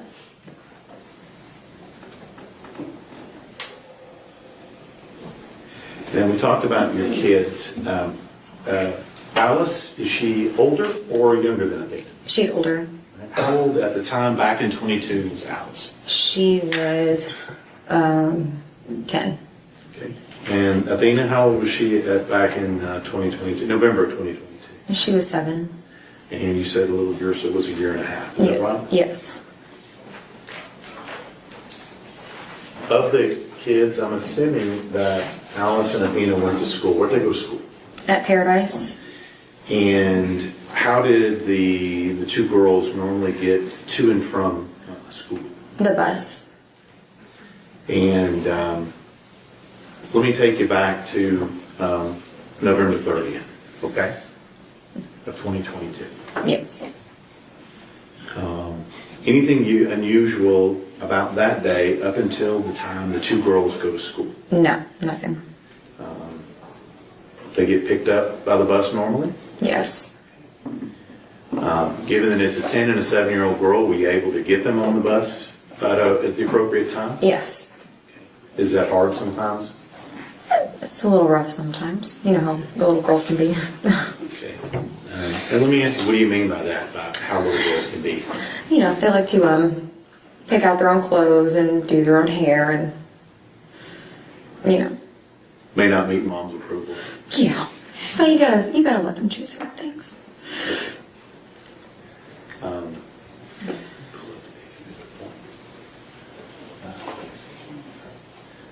I'll show you a picture that's already been admitted.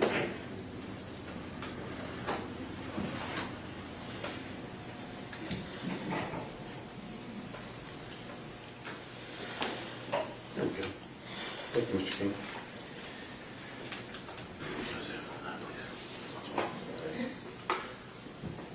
Do you recognize the girl in Taste Exhibit 1? Yes. And who is that? That's Athena.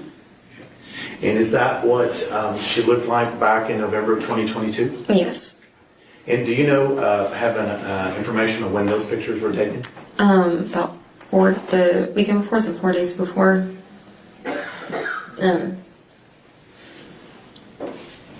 November 30th. Okay. So that particular picture, do you know who took that picture? Her mom did. Okay. And where was she when her mom took that picture? Objection, Your Honor, hearsay. Sustained. Do you know where those pictures were taken? Objection, Your Honor, that calls for hearsay. Sustained. How did Athena come to live with you guys in Cottondale? Her mom was sick and she wanted to stay for the summer, so she came and stayed with us and then ended up staying for the school year. So do you remember what month she first arrived? In May Of? of 22. Where does Athena's mom live? She lives in Oklahoma. So in this particular picture that we're talking about, is that where Athena was in Oklahoma when her mom took that picture? Yes. Now, she's been there with you since May of 2022. Yes. And when does school start? In August. And so did she start school with Alice? Yes. And what grade would she be in? What grade would Alice be in? She was in 1st grade. Alice was in 5th grade, I believe. Or Now, 4th grade. we talked about when Athena moved with y'all from her mom's in Oklahoma. That was in May of 2022. Yes. How long have you been in Athena's life? Oh goodness. Since 2017. So she was about a year and a half when I came around. Okay.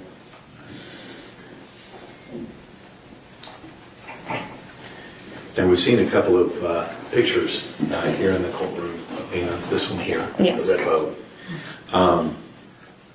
Do you have a favorite picture of Athena? Yes. I'm not going to have you pull it out and show her anything. Can you describe that picture for us? Yeah. She was very much an outdoorsy kid, and it's her. She was about 5 years old, and her and Alice had been playing outside in the mud all day long, and she comes up to me and she's holding this gross little worm in her hand. She is covered in mud. Like, I mean, head to toe, it's all over her face, and she's so excited to have this little worm. That's my favorite picture of her. That's the one you go to. That's the one you remember. Thanks. Now I'm going to take you to November 30th, 2022. Okay. If you need a glass of water or anything, it's right there. Okay. Okay. That's a Wednesday. And did Athena and I want to go to school normally that day? I think I already asked you that. Yes. And do you remember any particular item of clothing that Athena was wearing that day? She was wearing some jeans with little red flowers on the pockets. This should be the first one. Yes, sir. Thank you.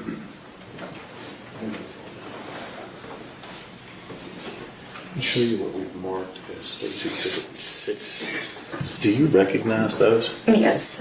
What are those? Those are those peanuts. Are those the ones that you just told us she was wearing on the day, November 30th, 2022? Yes. And how are you familiar with those?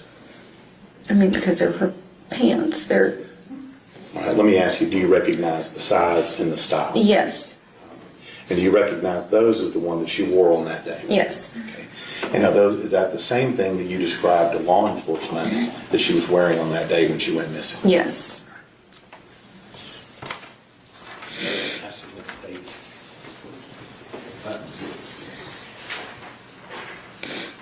No objection.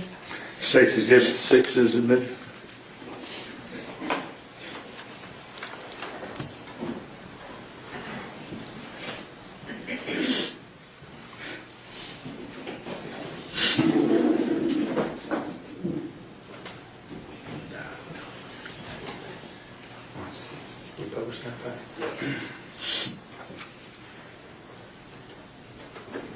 So on the day that she went missing, November 30th of 2022. We talked a little bit about what she was wearing, and you remembered that she was wearing these pants Yes. with the little flowers on the pockets. And that's what you told law enforcement. Yes. Let's talk a little bit about how we get to that point, okay? What time did the kids get home that day? Around 4:20 is when the bus usually drops them off. And was that normal for them to be home at that time? Yes. And so on that particular day, what's Alice up to that day? She had to go down to my sister-in-law's because she needed help with her homework. All right. And then what's Athena up to that day? She was up at the house hanging out with me and the baby and doing her laundry and playing with her through the windows. All right. And I'll ask this from the mom perspective. What's she supposed to be doing there? She was supposed to be sorting her laundry. All right. How was that working out? Not very well. Okay. And is that kind of to be expected? Yes. What are you, mom with a 1.5-year-old, what are you doing? I was at that time? cooking dinner. What's for dinner? Trout. Trout. Yes, trout. Just trout and nothing And else? trout and couscous. So mom and baby are cooking dinner. And during that time, Athena's supposed to be doing her laundry. Yes. Anything out of the ordinary up until that point? No, nothing. Now, this piece of property that you're on, do you know how many acres it is total, you and the sister-in-law? Me and the sister-in-law, it's 10. And let me just ask you, was it commonplace for the kids to play and be out on the property in the country? Very much, yes. And I noticed on the map we had up there before, there looked to be a little pond on that. Is that right? Yes. And so I'm just trying to get if it was normal for the kids to be outside in the country on the property. Yes, of course. So at this particular time, got you cooking dinner. What's Jacob up to? He had left for a hunting trip. Okay. Let me back up a little bit. So the kids got home, you said around 4:20. Yes. What time does Jacob leave to go on his hunting trip? Oh, goodness. Let me I ask it this don't way. remember. Did he leave before or after they got home from school? After they got home from school. So Jacob's headed hunting, correct? Yes. Yes. And you said after he left at some point. Do you remember when he left? I do not remember what time he left. And so we're sometime after the kids get home from school at 4:20. Yes. What time did you expect to have dinner ready for the kids? Around 6:30 is, about dinner time every night. Okay. And so I asked you earlier a little bit about the kids on your property. What kinds of things did Alice and Athena do on your property on that 10 acres? Oh, goodness. I mean, they would play and run around outside. They had their favorite tree that they would go to. They would run back and forth up and down the hill to their aunt's house to go play with her boys. Just being kids in the country. At some point, when did you discover that Athena wasn't where you expected her to be? It was whenever dinner was done and I was gonna go get her and tell her. So tell us a little bit about between dinner being done and you looking for Athena. What happened in that little short time span? I went to get her. I saw that she wasn't in her room sorting her clothes. And so I, looked around, couldn't find her. I called Heather to see if she had gone down to her house. She said that she hadn't gone down to her house. Let me stop you. Let me ask you a couple of short questions here. Is Heather your sister-in-law? Yes. Is that the other house that you pointed out to us? Yes. So it wouldn't have been unusual for Athena and Alice to go over to the sister-in-law's. No, not at all. Was she at the sister-in-law's house? No.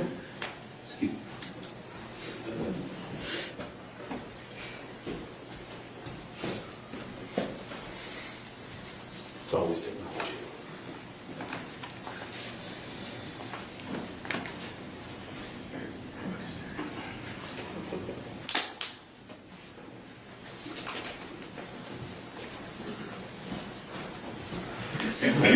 Back and running again. Was it unusual for her, like you said, they had a favorite tree, is that right? Yes. What was it about this tree that they played on? I don't even know. It is, I mean, I guess the best tree there, and it was right in front of where the trailer was, and you know, they had all their toys around it all the time. And Okay. That's just where they chose to play. yes, And so you checked with your sister-in-law, yes, and Athena wasn't there. yes, And you checked the tree where they might be, she wasn't there. yes, I mean, I'm just gonna, did you basically just check your entire property? Yes. See if she was there? yes, Was she there? no.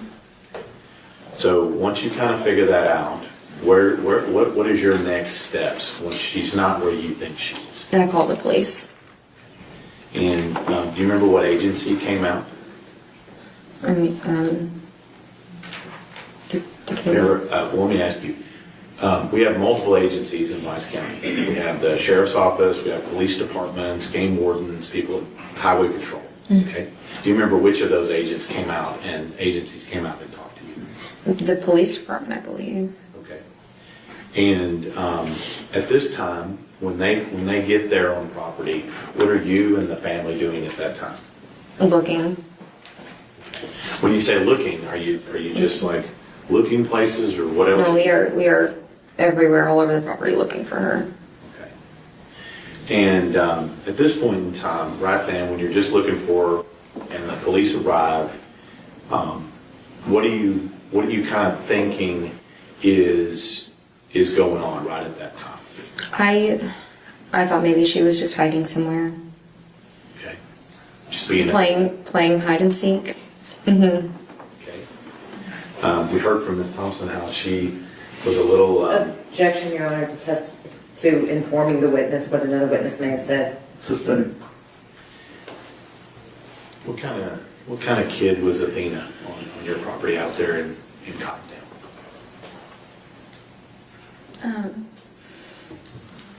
She was wild. She loved living out there. Loved just, the freedom of, being a kid. Getting to just run wild and free on some land. I think at some points you might call that being a little feral. Feral, yes. I've used that word. Okay. So we're at the point to where everybody's out there, we're looking for her, we're not finding her. Are you thinking that it's, she's going to find her someplace? Right? Yes. All right. When did it start to sink in that she was actually missing and not just playing hide and seek? When nobody could find her. But the biggest one was when we were all huddled in a circle and the helicopters were flying over us and nobody could find her. So at some point, it wasn't just the one person from the police that came out, right? Mm-hmm.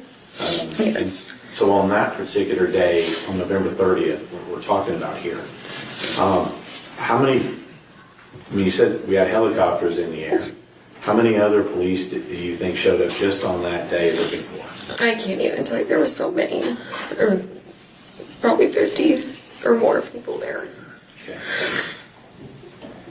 And let me just ask you, how many days did this search go on? 3. Okay. Now, let me just ask you, during your initial search, you said where you were out there looking for her. Did you notice anything unusual or out of place on your property? Yes. And what was that? The box. And we'll talk, let me just ask you, when we say the box, let me ask you, what do you mean when you say the box? It's a Walmart box. And can you describe it? It's a cardboard box with blue on it. And do you know why that box would have been out on your property that day? Because I had bought her Barbies for Christmas. And they were supposed to get delivered. Okay. So you're talking about this particular box. Let me.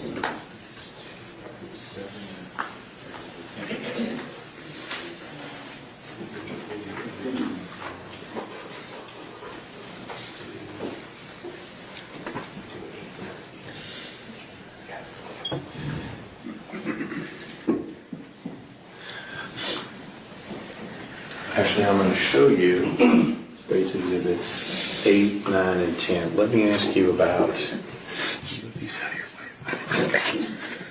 I'm going to show you States Exhibits 8 and 9. Do you recognize that? Yes. Okay. And what is that?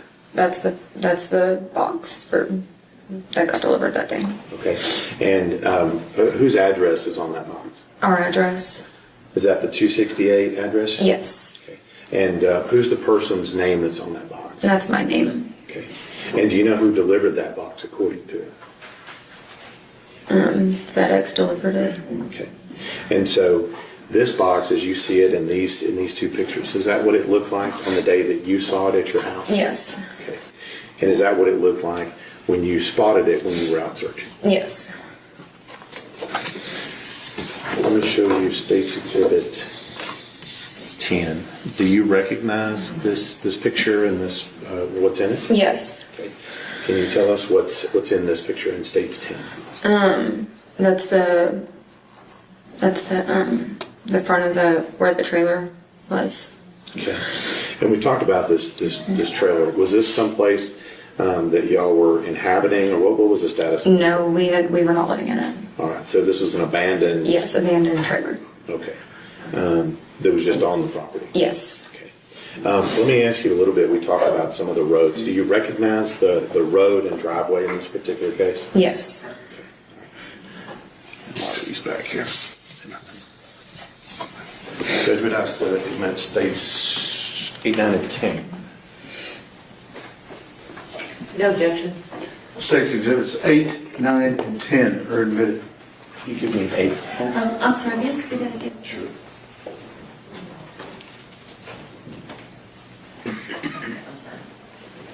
Good.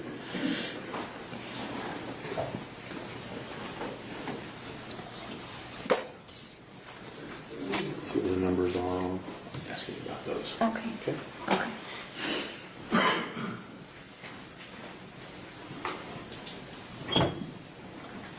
So this exhibit we're showing you here, is this what you were talking about before? It has your address on it Yes. and your name on it? Yes. And this is the blue box that you were talking about? Yes. The one that FedEx delivered? Yes. And were you somehow tracking whether or not this was delivered or not? Yes. Okay.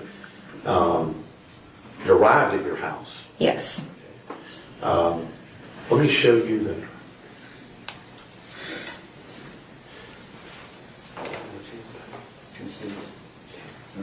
Yeah. I'm going to show you States 10. When we see this over here on the right, is that the same box that we're talking about? Yes. Okay. And I see what appears to be a little porch or something on that. Is that right? Yes. And is this part of that abandoned dwelling that was on that property? Yes. Now I see a lot of police cars parked there. Is that kind of what it looked like when they were looking for her? Yes. Now, we mentioned before that we have the circle drive on Yes. that map. Is that right? Yes. And so is this part of that driveway? The main driveway was right here, where you see the archway right there. Right. It just circled right past that. That's a little bit, but it's all connected. Is this your driveway? Yes, this is our driveway. And that's where you found that box? Yes. So let's talk a little bit about that box. What did you say that you ordered in that box? Barbies.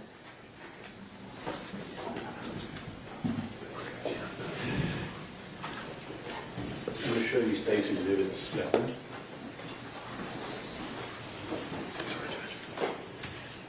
Do you recognize those? Yes. And what are those? Those are all you can be Barbies. Fine. And do you recognize that that is what you ordered? Yes. And who were those for? Those were for Athena. And do you believe this to be the same Barbies that were inside that box? Yes. Okay. They were delivered on that day, November 30th. Yes. Judgment estimate State 7. No objections. State's Exhibit 7 is admitted. Actually, let me ask you, why do you order those Barbies? These specific Barbies, I mean, because it came with so many of them, she could get, 6 Barbies all at once. Okay. And what was the name on those Barbies? They were career Barbies. And who were those for? They were for Athena. For just a present or for some other occasion? For a Christmas present. For Christmas. And that's what was delivered to you on that day? Yes. Now,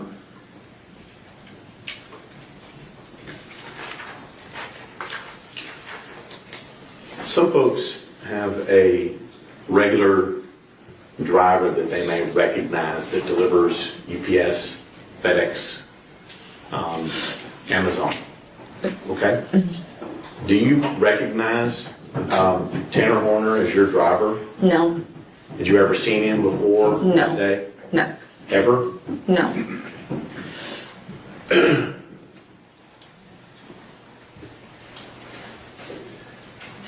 Now, Athena went missing on a Wednesday. What day was it of the week when they found her? It was Friday. And at some point, I'm assuming you were informed that she was deceased. Is that right? Yes. Who informed you?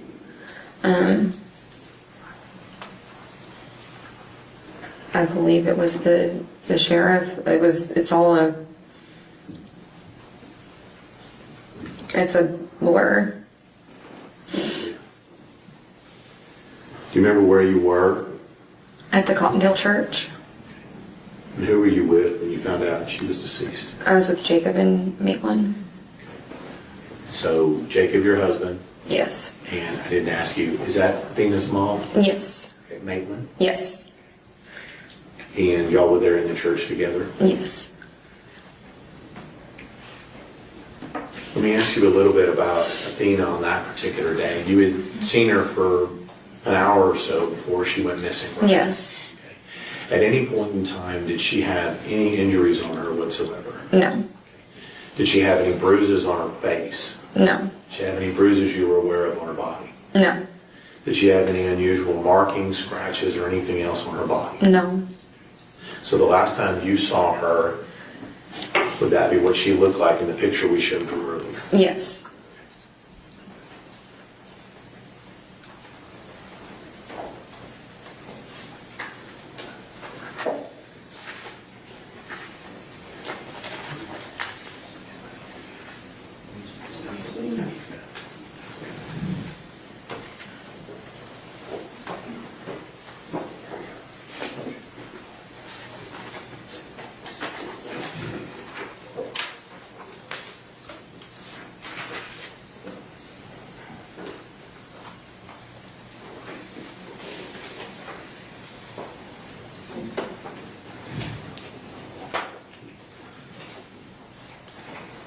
I'm going to show you State's Exhibit 12. You recognize the child in that picture? Yes. Okay. And who is that child in the picture? That's Athena. Okay.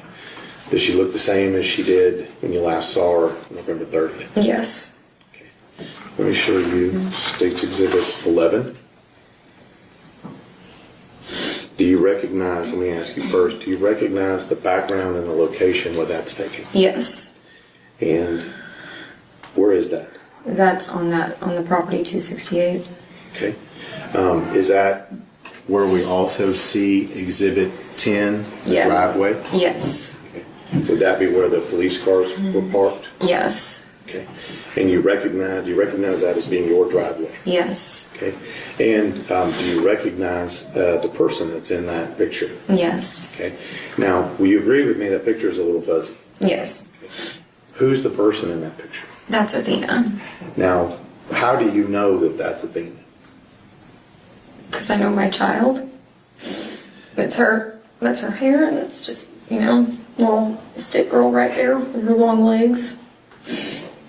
All right. Pleaded estimate states 11 to 12. No objections. States Exhibits 11 and 12 are admitted. I see 11.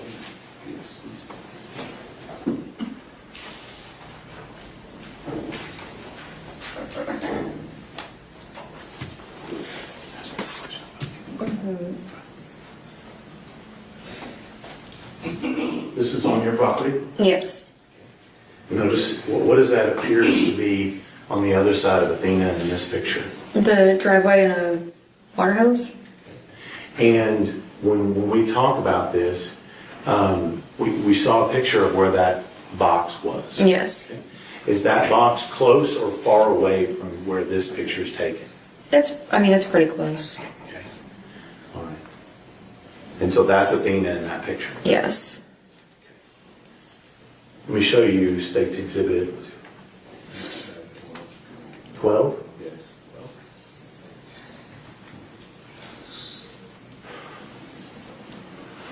This is what you testified before. That's Athena in that picture. Yes. Do you recognize what pants she's wearing? She's wearing the pants that I described. Hold up that other picture. Let me ask you a question about it, would you? Do you have the other picture? This one?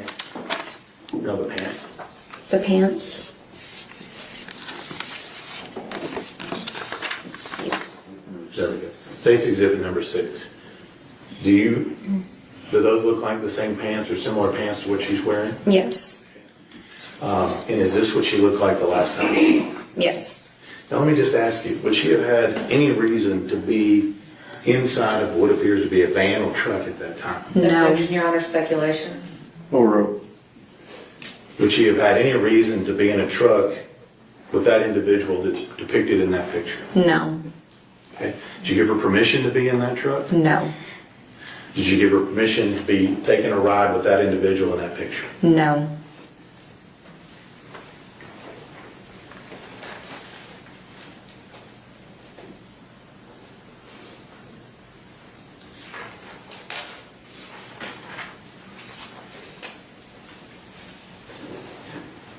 So we find her, you get told on that Friday that she's deceased. Yes. What's your reaction when you find out that Athena's no longer with us? I lost it.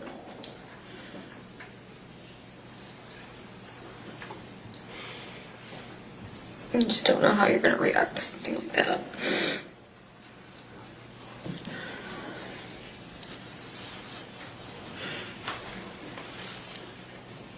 Since that time, how has this affected you since that time? I mean, a lot. It's affected me. It's affected my marriage. It affected my children. Let's talk about that. You still married to Jacob? No. You think Athena being kidnapped or murdered played a role in that? Yes. You said it affected your children. Mm-hmm. Let's talk about Alice. Okay. How did Athena going missing affect Alice? I mean, she lost her sister in the most horrific way. Even if a delivery driver just drives down the driveway, she's outside, she runs and hides. It's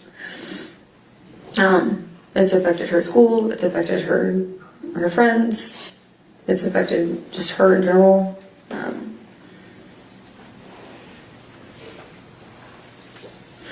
She has nightmares. About her sister. Yes. How old's Alice now? And she's 14. And still affected. Yes.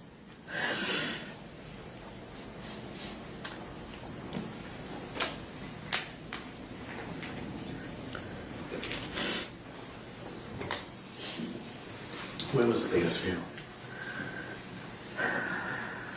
December 6th. That whole time frame is. I've tried to just not think about anything like that. You can think about it. I try not to. Let's talk about you. How's this affected you as a person?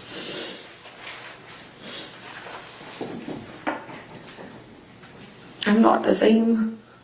I don't trust anybody. You can't. You're just not okay after something like that. Even my 5-year-old says stuff. Still scared? Yes.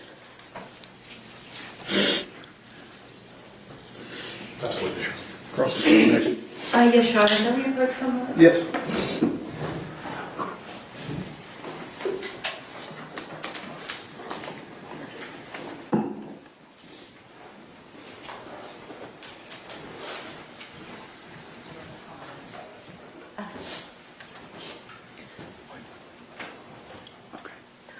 I was going to say, I have some exhibits that we had a printing snafu, and all I have are the black and whites. If admitted, what we would like to do is get them printed on regular in color. I'd like to display them in color, but I didn't know if you wanted to see them beforehand. I've already shown them to the state. State objection. Wait, so you're going to admit them in black and white, and then you want to display them in color? Yes. Because they appear on the computer in color. Correct, and then we would like to swap out the black and white for the color because we're getting them reprinted. Okay, so what we can do is we can have what are they marked as? They're not marked as they'll be defense 1 through 5. Okay, so what we can do.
Your Honor, may I approach the witness? Yes, ma'am.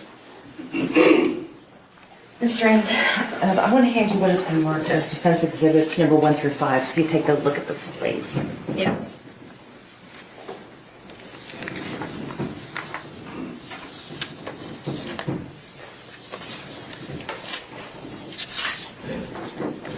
And do you recognize defense exhibits number 1 through 5? Yes. And what do you recognize them to be? The property? And this is the property that you were living on at the time of Athena's disappearance? Yes. Defense offers defense exhibits 1 through 5? Have you shown them to the Yes. state? I will show them again.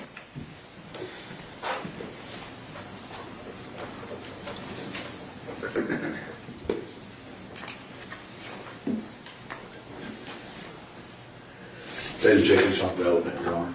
Okay. The objection is overruled and defense exhibits 1 through 5 are admitted. And Your Honor, for the purposes of the record, we had a printing issue, so the defense exhibits number 1 through 5 that I've shown Ms. Strand and that she has identified are in black and white. However, we do have the originals in color that we would like to publish to the jury. That's fine. When you get ready to substitute, we can make sure the record is clear as to the new exhibits.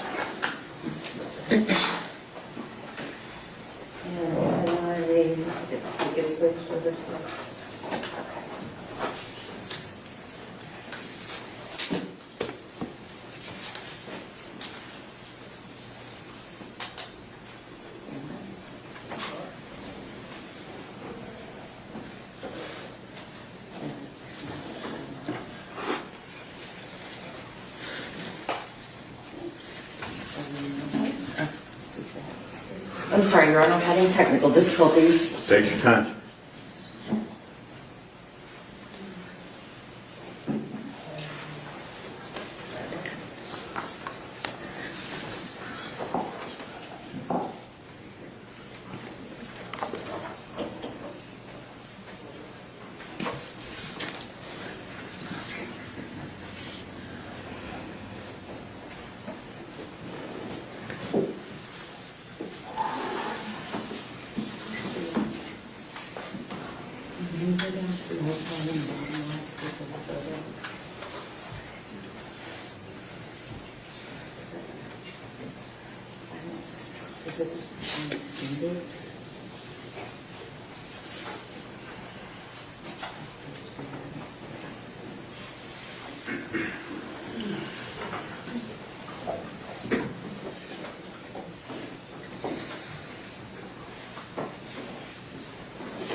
Mr. Goble, I think the power cord may have come loose just to be on the safe side.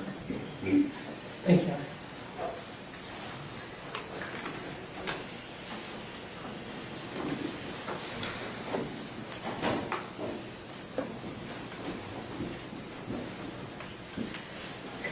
Ms. Strand, what do you recognize defense exhibit 1 to be? That's the abandoned trailer. In this photo, on the right-hand side, about halfway down, is that where the box was left? Yes. And on defense exhibit number 2, what is this? That is also the abandoned trailer. And this is, were people living in the trailer at the time? No. Where were they living? There's a house in the back that we were living in. And is that the house that y'all were renovating? Yes. Defense exhibit number 3, what is that? The dog pen in the pool. Okay. And this is still on the property? Still the same property. Defense exhibit number 4, what do you recognize this to be? Still the property. It's the outdoor shower. Was there running water in the house? Yes. Were there, why an outdoor shower? Well, we were in transition, trying to get it just finished and ready, and that's, yeah. And lastly, defense exhibit number 5, what do you recognize this to be? That's the girls' room. Can you see the girls' room from the main house? Yes. And can you see the girls' room from the kitchen where you were preparing dinner? If you peek through the window, yes. From the kitchen where you were preparing dinner, would you have been able to see the delivery truck drive up? No. On that day, or let me back up, these photos are an accurate representation of your property on that day? Yes.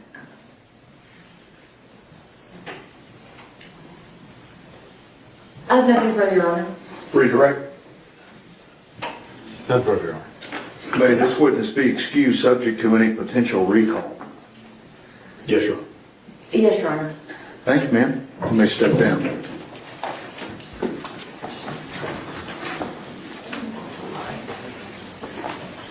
Your Honor, would you consider a fair break?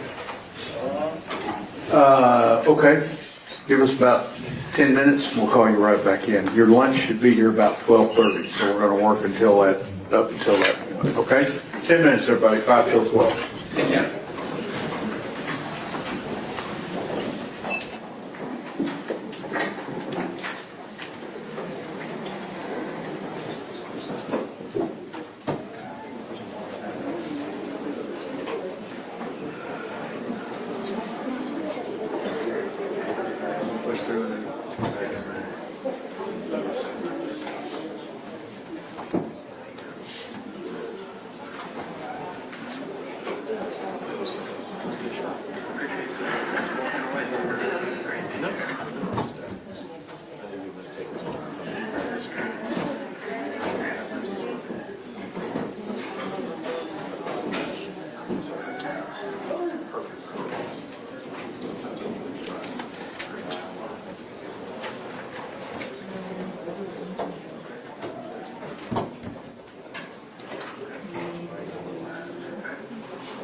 Should have one more cup of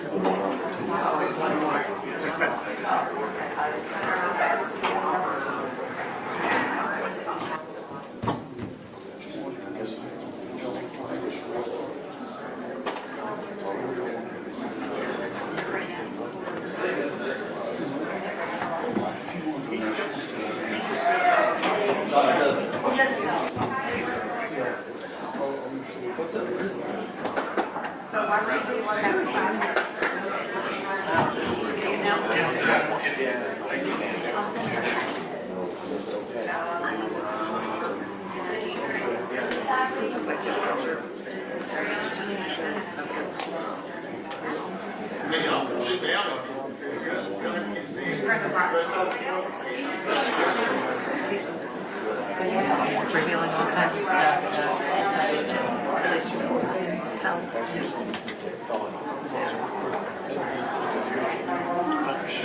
Yes.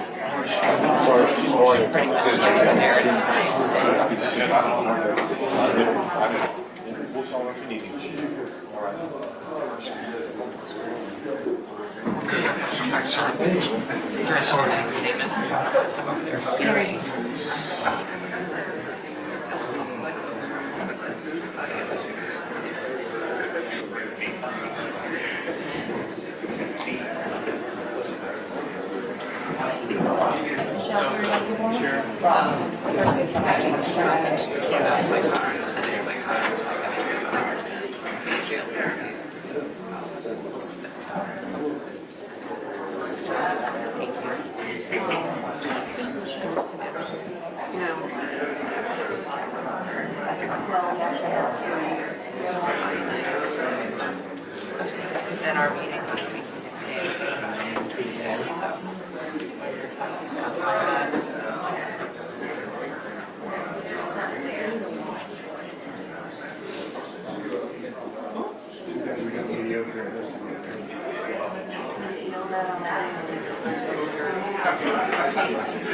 Taking it back to sure.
No, they let me get it earlier,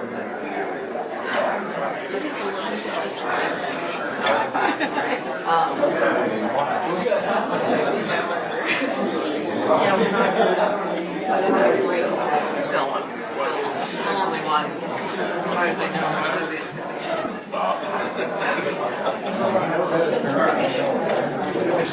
Who are you in?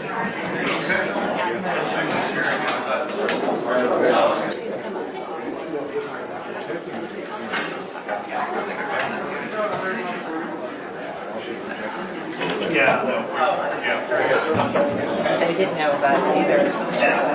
Wow.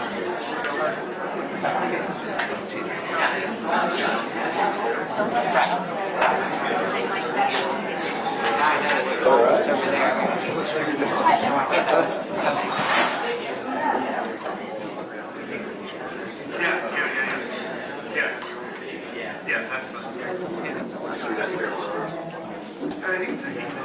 We got to kill the black one.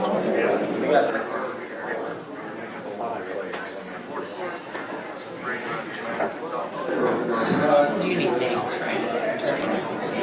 Okay. One other quick thing today. Whenever, like right now, turn the camera away. Whenever my jury's coming in and out. All right, have order, please. Let's sit down or whatever. Everyone may be seated. A white on this side of the room. I got it. Yeah.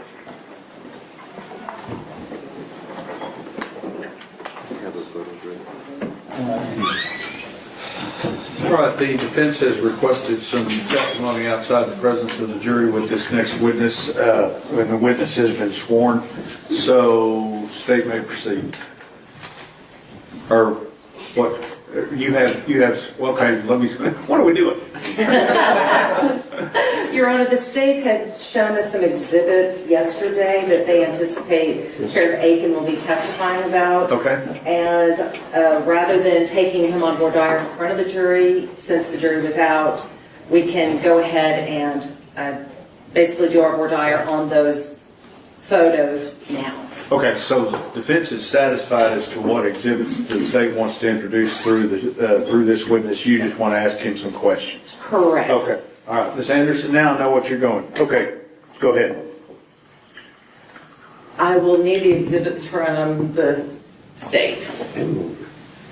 Here's all of them. I think they're only addressing the first set.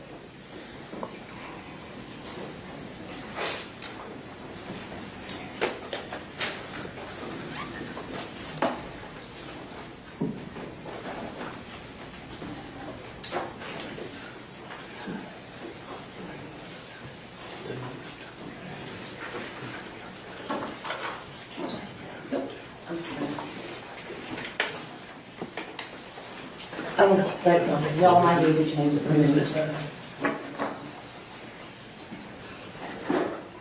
don't need it for this purpose, but the state may need it for their direction. Okay, but we need to take this one down. And first witness. Yes, ma'am. Absolutely. And we don't need the lights off, it's just blue.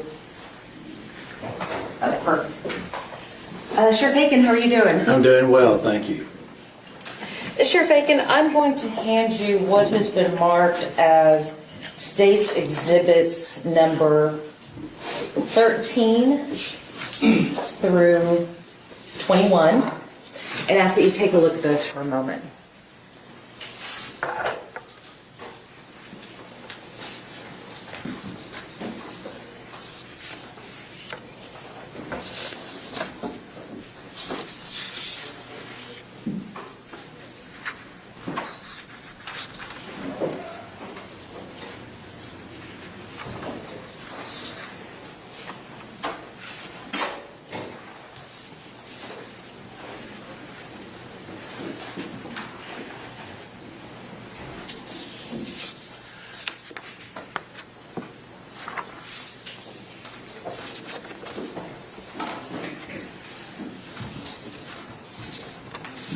Yes, ma'am. Thank you. Did you take any of these photos? I did not. Do you know who did take them? I think some of those may have come from a video. Did you take that video? No, I did not. Do you know who did take that video? I do. And who took that video? The defendant. The defendant took the video? That's what I'm thinking. It was in the vehicle that he was driving. So this came from the camera that was on the truck? Yes. Okay, so you're not saying that Tanner Horner took the video Well, himself? he was driving the vehicle that had the camera. Did you prepare these documents? I did not. Did you take the still shots? I did not. Other than looking at these photos, do you have any knowledge about their origins, creation, anything like that? Well, all the images, I remember those days and those times and the things that are going on there. So that's the way it was that day. Were you in the truck? I was not in the truck. So these are not based upon your perceptions, are they? They're based upon what was filmed by someone else. Well, it's my perception as well because I was there. And so I do see exactly what was going on that day. So I recognize the accuracy of those images. Okay, so who is that in State's Oh my goodness, I can't tell who that is. I think I know. That may be one of my deputies. Maybe one of them? Maybe, but it's really kind of foggy or fuzzy there. I can't tell, but that's our marked unit there. And we had these toilets there as well. What time of day was this taken? I don't know for sure. I think probably it's maybe morning time. And I would think probably it's on the day of December 1st, I would think. On State's Exhibit number 20, what time of day was that taken? Well, it's probably about the same time. Same time looking at the clouds and the light, probably about the same time. State's Exhibit number 18? Yes, Can you ma'am. identify anybody in that? I recognize the vehicles We had so many people there helping. So I recognize those vehicles and how difficult it was to get up and down that road because of all the people who were coming there to help. And what time of day was that taken? I think that's probably about the same time. Again, looking at the clouds and the light. State's Exhibit number 19. Do you recognize anybody in that? And can you identify the people? Well, there is an entrance there to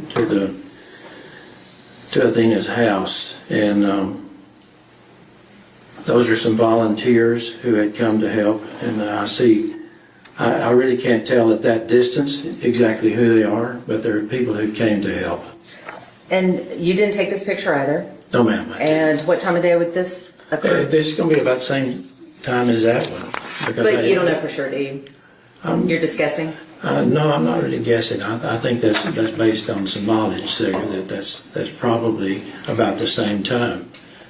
And It's coming from a moving truck. so you said probably at the same time, but before you said you didn't know what time that was. Well, I don't, but I know it's about the same time of day. Okay. Whose car is that in State's Exhibit number 16? Well, that's one of my deputies' Do you know cars. which deputy? No, One at a time, everybody. One at a time. I don't. Okay. In State's Exhibit number 16, whose vehicles are those? Those are the vehicles of the people who came to help us. And what time of day was this one taken? Again, it's about the same time. And Again, I would say mid-morning probably on the 1st of December. State's Exhibit number 15. Yes, Whose ma'am. property is that? Obviously, it's a T.R. Murphy ranch, and I know that's out on 2123. It's not too far from the entrance that goes on 3573, where the Athena's house was. So this is on the Farm to Market Road. Do you know who owns that property? I do not know. State's Exhibit number 14. Again, you didn't take that photo? No, ma'am, I didn't. And you didn't prepare that photo? No, ma'am. That photo was taken from a vehicle and the video on the vehicle, right? That's correct. Okay, and you did not have access to that video, did you? No, I've just seen the video. And you weren't on the truck when the video was taken? No. Okay. Whose vehicles are those? Well, again, that's that same deputy's vehicle that's parked there that you showed me just a minute ago, and these are probably some of the same people who came to help us that day. And lastly, State's Exhibit number 13. Whose vehicles are those? Those are more good citizens of Wise County who came to help us find Athena. And again, you didn't take this photo either? No, ma'am. It didn't prepare the document or the exhibit? No, ma'am. Who prepared State's Exhibits number 13 through 21 for you? I don't know. So you don't know whose hands they went through? No, I just remember that's accurate. That's the way it was that day. Okay. I'll pass the witness, Your Honor. Any question? Sheriff, do you recognize each and every one of those about the scene in each and every one of those? Yes, sir. And do you recognize it as the scene as it occurred on December 1st during the search for Athena? Yes, sir. And whether or not you took the picture, do you recognize the road going in? I do. Do you recognize the location of Athena's home and entrance on that? Yes, sir, I do. Do you recognize the entrance to 3573? Yes, sir. And how did you come to be have that knowledge? Because I've seen the video from the truck. And during that time, were you out there at any of that time? Yes, I was, for most of the time. And are these an accurate depiction of the scene as it occurred on December 1st, 2022, when you were out there? Yes, sir. So regardless whoever took these, you can testify that that was the scene at that time on that day? Yes, sir. Nothing further. Ms. Anderson. I have nothing further, Your Honor, but I do have argument. I'm ready to hear it. Your Honor, yes, see the photos. We had a lot of probablys. it probably was at this time, it probably was on this date. Mr. or Sheriff Aiken is not testifying from what he knows, but what he was given by someone else. He said that he was out of the scene, but he couldn't identify the cars, couldn't identify the people. He did prepare these. So the only thing that he can testify to is that this is what he saw on a video. He can't testify that that he was on the scene when this occurred. He cannot testify he was on the scene when any of these occurred. And so whether or not this, we would concede that this represents what happened when these photos were taken, but Sheriff Aiken cannot testify that these are accurate when he was out of the scene, because he wasn't there when these were taken. Those objections are overruled. You have a running objection throughout this testimony in regard to states, if they offer states exhibits 13 through 21 in the presence of the jury. Both sides ready for the jury? Ready for the jury. Y'all ready, defense? Yes, sure. Okay.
All right, everyone may be seated. Ladies and gentlemen, this witness has been previously sworn to testify truthfully. Mr. Stingman. Thank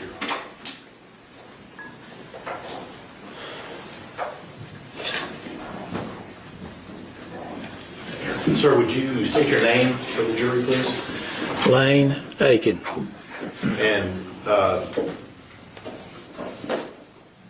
when were you the sheriff of Wise County?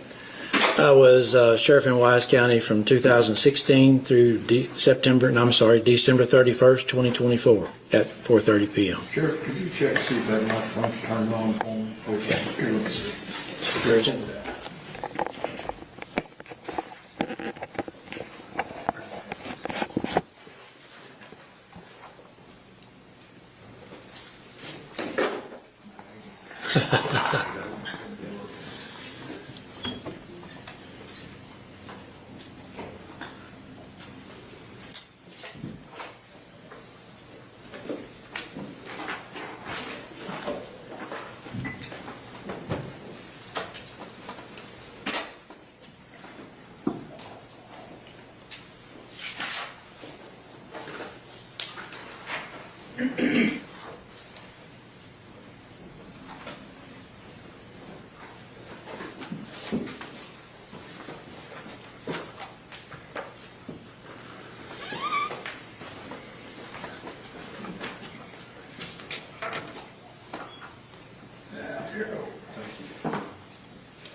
Everybody's having problems.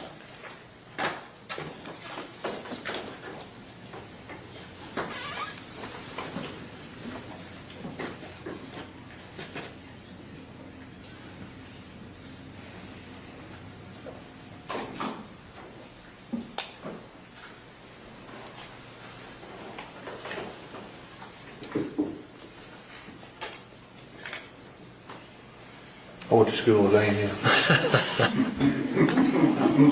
Then you should be good with the engineering aspect. I was not an engineer.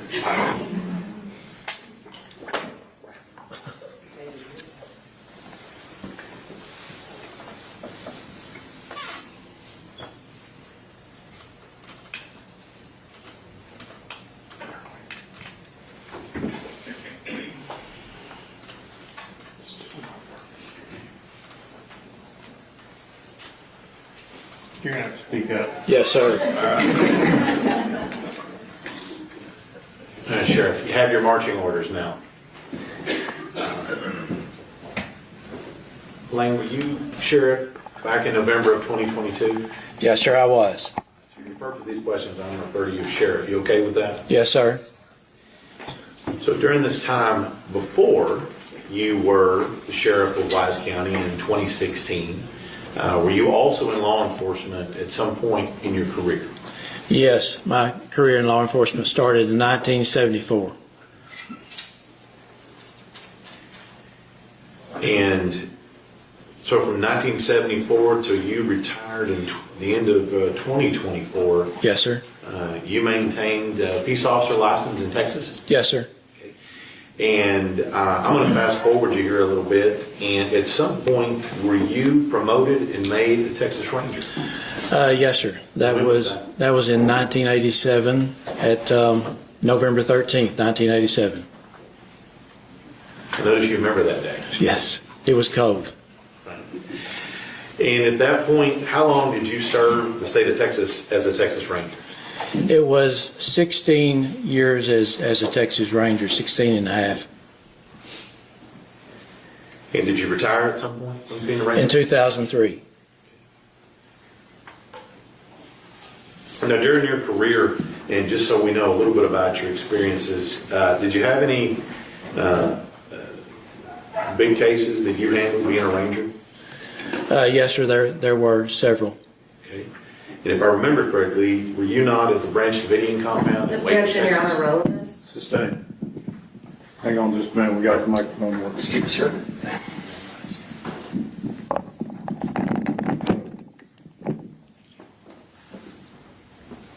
Well, good. Yes. And during your time as a Ranger, did you ever have a chance to have any training experience in missing persons? Yes, sir, we did. And so when you started being sheriff in 2016, did you go directly from being a ranger to being a sheriff? I noticed there's a little gap in the middle. What were you doing in that gap? Well, there was a part of my career that I was an enforcement captain for the sheriff's office, but I also worked for AT&T for 10 years on and off. But during that time, I was also a reserve for the Rangers as well as for the sheriff's office. So you got back to being a sheriff back in 2016. Yes, sir. All right, and let's just talk just a little small amount about missing persons. In your time as the sheriff in Wise County, did you ever have a chance to be a part of any investigations where a child had gone missing? Yes, sir. We've done that several times, and even so when I was a highway patrolman and as a Texas Ranger. And based on your training experience, what's the most likely scenario when a child has gone missing for a short amount of time? Well, that child's going to be at home, close to home, under the house, under a bed, just any number of things. It's always, most always, it was some good news that we could find that child. All right. And did that happen from time to time in Wise County as well? Yes. And then if the child is not found soon, in a short amount of time, what's the most likely result of that? Well, anytime we have a situation where a child is missing, we spend a lot of time right there with the family looking. We're looking, and we've got a lot of folks who come and help, especially with now that we have the internet that can bring people together to look for these folks. So usually we spend a lot of time with the parents and the family. But as time goes on, you realize, because it starts out, you're doing the search. The search is right here. Everybody's focused on searching. But then as time goes on, we're not finding that child, especially if it's cold outside, any other difficulties there are. So the investigation starts right here, down here. And as time goes on, that investigation increases, because you know that we've got a problem, because this child is lost or is missing. And it's the worst thing that you would think might happen, but that someone has taken that child. So I'm going to take you back to November of 2022. When did you first hear the name Athena Strand? That was probably about 7 o'clock on the night of November 30th. And as sheriff of Wise County, is that where Athena went missing in the Cottondale Paradise area, is that covered by the sheriff's office at that time? Yes, sir. And we have other places in the county, cities and other things that would be covered by police departments, but this was covered by the sheriff's office. Yes, it's the rural part of Wise County. And so at 7 p.m., you hear about Athena Strand. What does the sheriff do as an initial response at this time? Well, I was on my way back from Austin, and my intent was to stay over in Llano because I was thinking it was the same thing, just a missing child, going to find her under the bed, in the closet, playing with a friend. So I kept contact with the the sheriff's office dispatch. And when I found out that she hadn't been found within a 2-hour span, then I drove from Llano back to Wise County. And during the entirety of this investigation, were you pretty much on scene during all of this investigation? Yes, sir. And I want to give the jury a little bit of judgment. Yes, sir.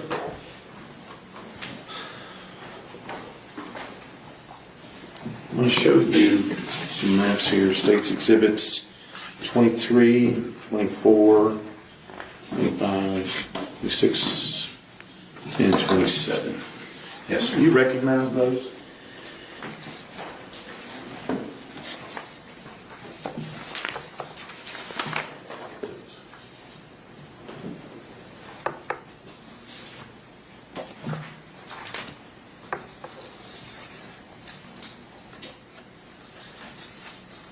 Yes, sir, I do.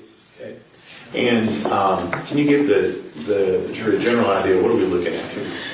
These are the photographs regarding the mapping and the roadways right close to 3573 in that area of Cottondale. All right. And are you familiar with this area during your time as sheriff? Yes, sir. Okay.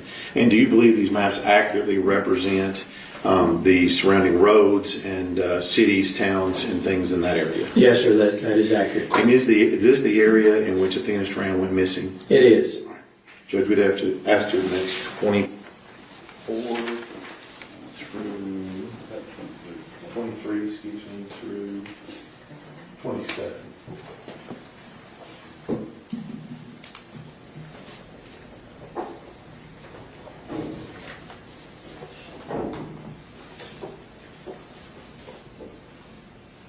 Any objection? States exhibits 23 through 27 are included.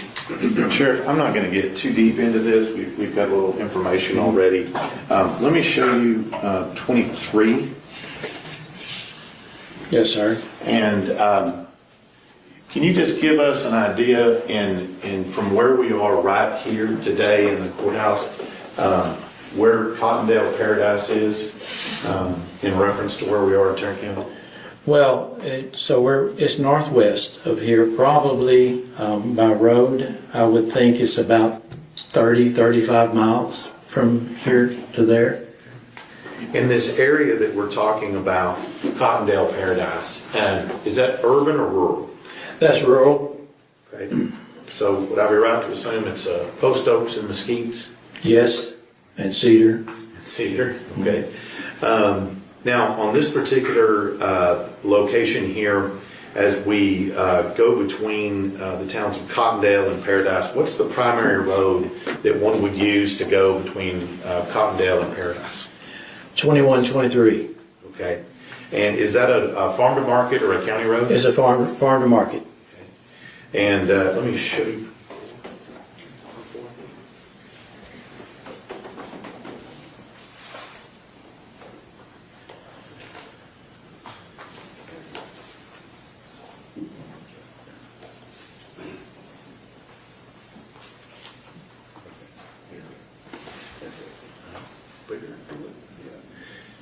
Do you see that road on this map here, Sheriff? Yes, sir, I think I do. Okay. Is that the road going east and west there, the main road? 2123? Yes. Yes, sir.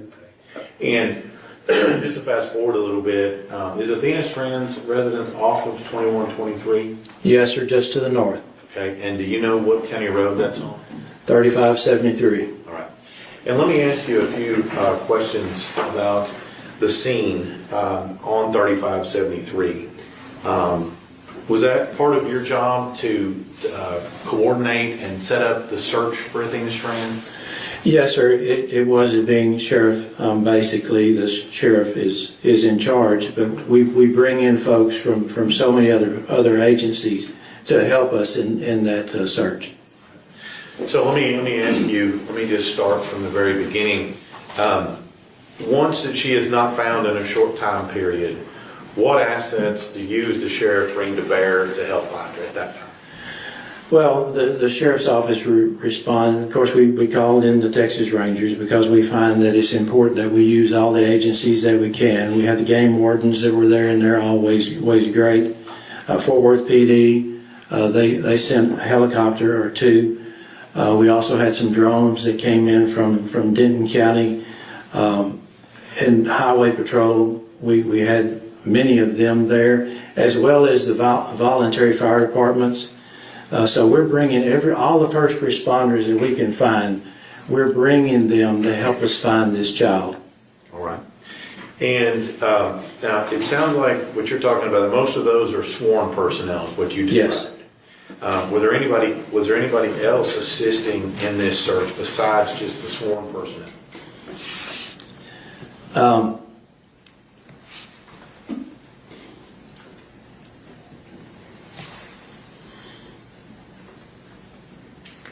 I'll never forget the morning of December 1st. Citizens came from all parts of Wise County to help us find that child. And we put them to work with our deputies, with our investigators, with the game wardens. It was shoulder to shoulder. We had what we estimated was about 300 citizens. And they brought their four-wheelers. Some brought horses. Some brought dogs. It was I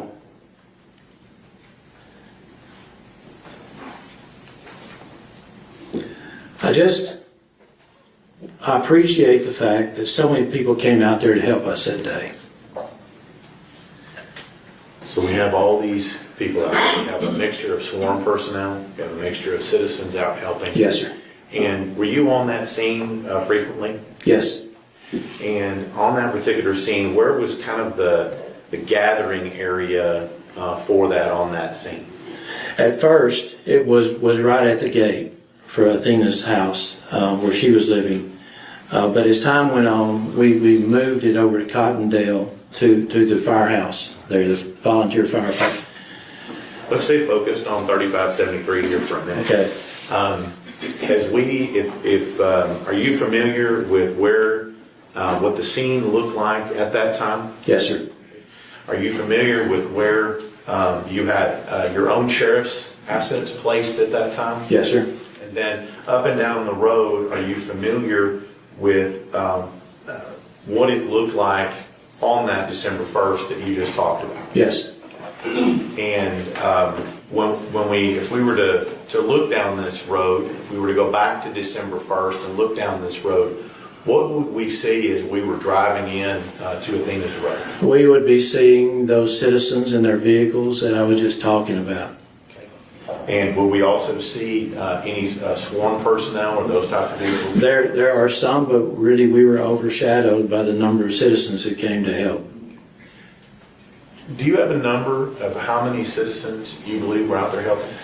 Well, we had the EMC helping us, emergency guy, Cody Powell, and he numbered 300. These are just citizens? Yes. In addition to your law enforcement? Those who actually registered, because some came on without registering. So 300. So let me just go through here, and I want to show you some pictures here, so we'll get a little bit of an idea of the scene.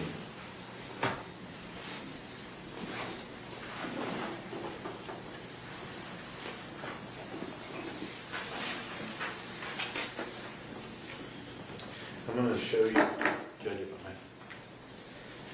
States 13 through 21. And I think you've looked at these before, but can you give us an idea of generally what we're seeing in those pictures? Yes, sir. These look like that's the route on 2123 turning into 3573, and looking at it, it looks like it's the morning of December 1st, 2022. And what we see are the vehicles of so many citizens who came and helped. And you see from time to time a marked unit of ours at the sheriff's office, as well as from other agencies. And we see the search people. There's some organized searchers, all the way to the end of that road that went to a cul-de-sac. And that's pretty much it. And do you recognize those pictures as being descriptive of what you saw on that day, December 1st, 2022? Yes, sir, I do. State's Exhibits 13 through 21. Do you have any objections other than those previously made known to the court? No, Your Honor, no further objections. All right, those objections remain overruled. And State's Exhibits 13 through 21 are admitted.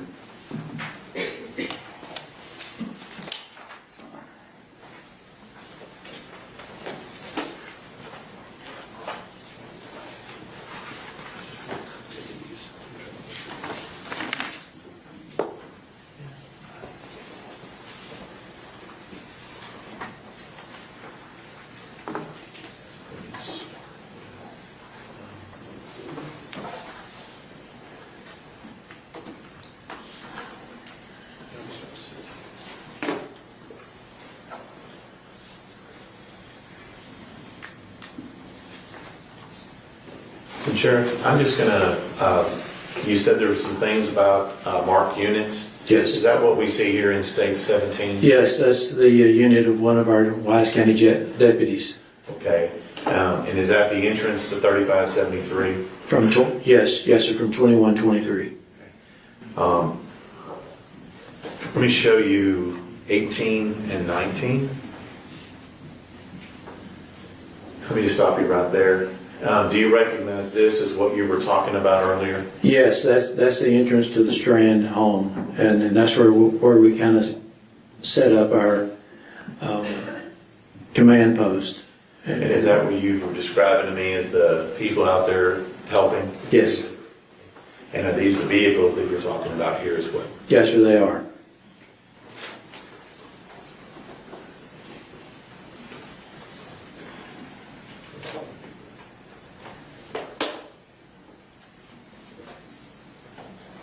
And I notice on States 21 here, is this the same entrance to Athena's house?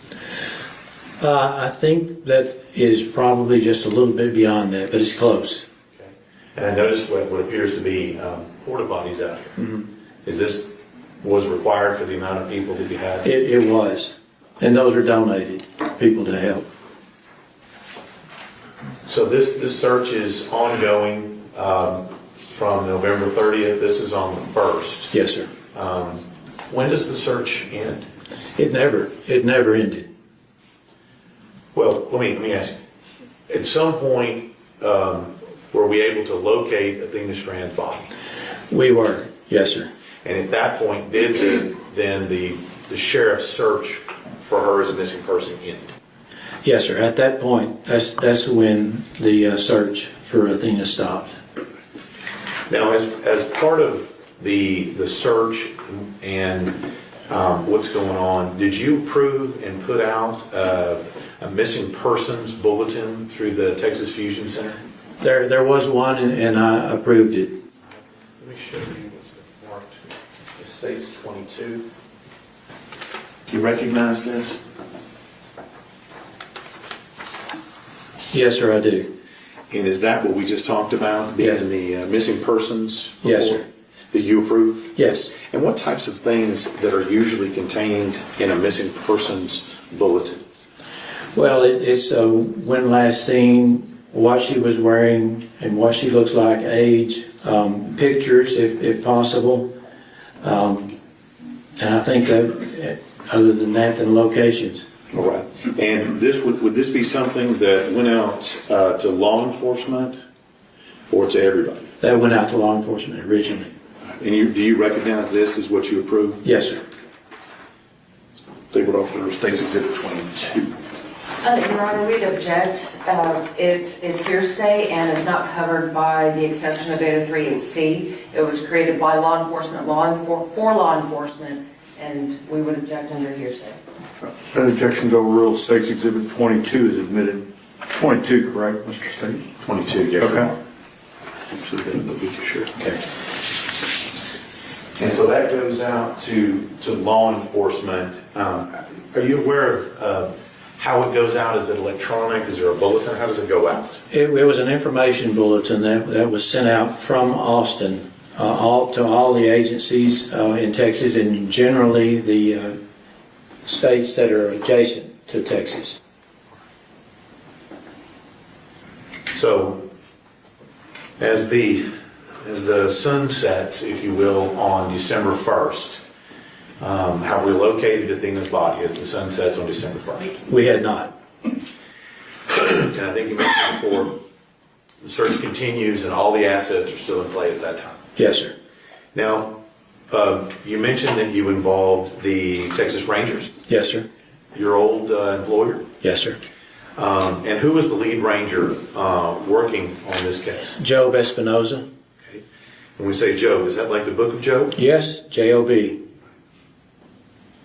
And then you said there was some assets from the FBI as well. Is that right? That's correct. And then I think you also said that you had game wardens and a host of others. Yes. Now, while law enforcement and your people and all these assets are actively searching, what else is the sheriff's office and law enforcement doing to locate Athena Strand? We were still staying, it was just right there around that area. We were looking hard. We started looking at all the waterways in and around where we were right there in Cottondale. We were using still aircraft as well as the drones that helped, and they were remarkable. But as hard as we were looking, we weren't finding her. All right. And at this point, are y'all investigating and looking into the thought that this may have been some form of abduction and not a missing child? Well, at that point, it seems like it had come down to searching. We're still searching, but we don't have as many people focused on that as we do have people focusing on the investigation. So it's about half and half. And as time goes on, the investigation scale goes higher. Right, so at some point, it transitions to a criminal investigation versus a missing person. Yes, sir. And at that point in time, who was working the criminal leads in the criminal investigation at that time while the rest of the assets were searching? We had the FBI were there, and they were helping tremendously with their digital evidence that they were able to bring forth. As well as the Texas Rangers and our investigators from the Wise County Sheriff's Office working hand in hand as we looked and trying to find what happened, where is Athena. So we got to the point that we just slowed down the investigation, not the investigation, but the search, and we just really moved up on the investigation. And what kinds of things are you looking for when you're now transitioning this for potentially a missing person to some form of criminal investigation? Well, an investigation, it takes a while, but we had some information that came in, and it gave us a different direction. And I'll give the credit for the Rangers who recognized that there was a package that was delivered, and that we should be aware that driver pulled in there about the same time that she went missing. And so that's what we would call a different kind of a lead, if you will. Yes. And who was primarily working that lead of that investigation? That would have been a couple of my investigators, as well as Job, and also the FBI people were involved in that as well. So let's move to, like I said, the sun is set on December 1st. The sun rises on December 2nd. And you mentioned that we located a package that was delivered. Yes. And that the Ranger and FBI are working on that. Yes. So when the sun rises, what is the sheriff's office still doing? Now we're on day 3 of the search. The investigation is picking up and moving more quickly, trying to find as much information as we can. We set up a new command post at the firefight, the FD, right there in Cottondale. FBI brought in a big truck in their RV, actually. We started looking at things, and we had a meeting on that morning. And that meeting was in the Baptist church there in Cottondale. So there were, I don't know, probably 30, 35 investigators, as well as some of the deputies who were there as we were looking at all the leads that we had. FBI, Texas Rangers, and all of our people, as well as other agencies who were coming in there helping us with that. And we had new direction, more so than we had before, and we felt as though we're going to be able to get this thing solved on that day. All right. So let me ask you, who was able to locate Tanner Horner as the operator of the FedEx vehicle that day? I know that Job, Ranger Espinoza, I know that he was... Your Honor, I'll object to anything that Ranger Espinoza said. You did not testify to anything that anybody told you, Sheriff, but you may testify as to who was there. Yes, so it was the FBI and the Texas Rangers, as well as some of our investigations, tracked that down and found out who that driver was. Objection, Your Honor. Again, this is hearsay. Overruled. So once you track down the driver, and that driver being Tanner Horner, to your knowledge, what goes on once they locate him as the driver? That, I really think that I probably need to leave that to Joe, because I know it was falling in place quickly. And we were back we had another press conference at the sheriff's office when all of that fell in place. And I learned of it after the press conference. So for things that involve that lead, that FedEx driver lead, Tanner Horner, that was Joe, the FBI, and your investigators? Yes, sir. And we'll talk to them. All right. So at some point, when did you first learn that Athena's body had been located?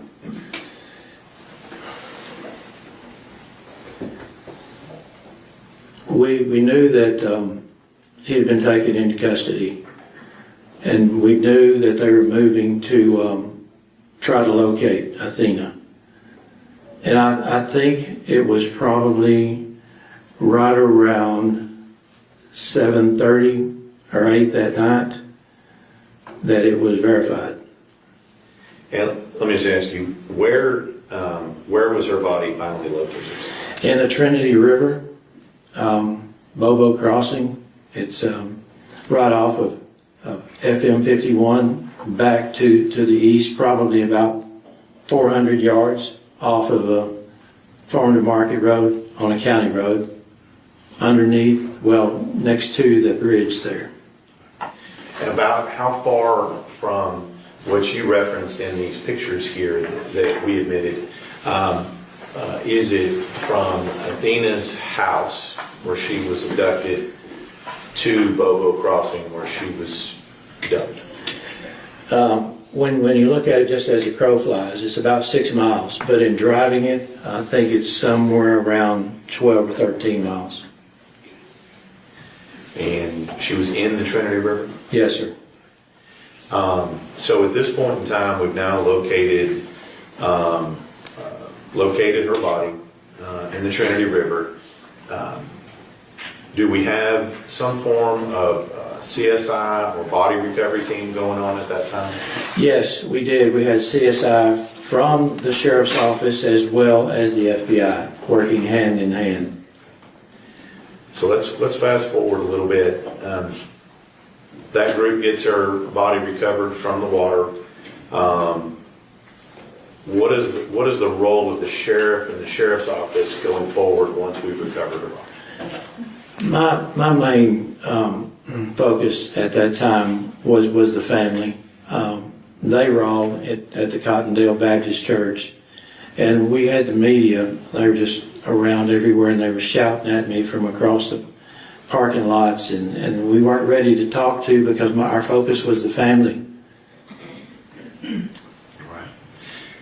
And I'm assuming at some point when you say the family, were you the one who notified the family?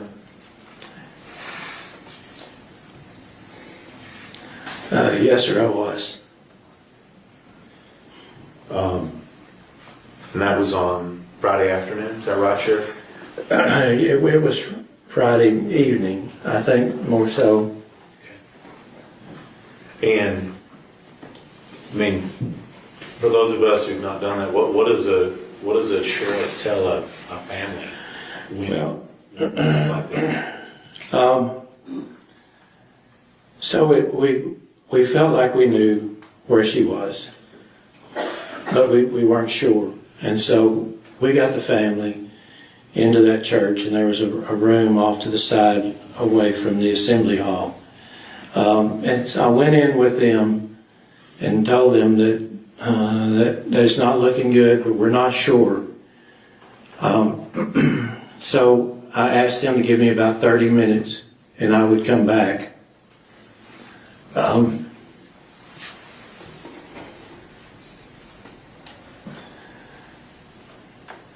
That I could bring the truth back to them and what the findings were. So I went with the SAC from FBI.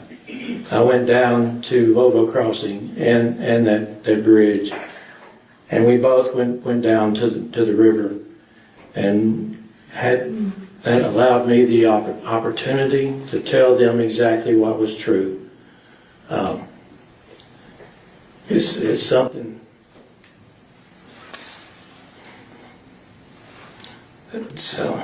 It's really hard to do, but my focus was that family. I wanted them to know before any of the media. I wanted them to know, and so that gave me the opportunity to go back and have that second meeting with the family.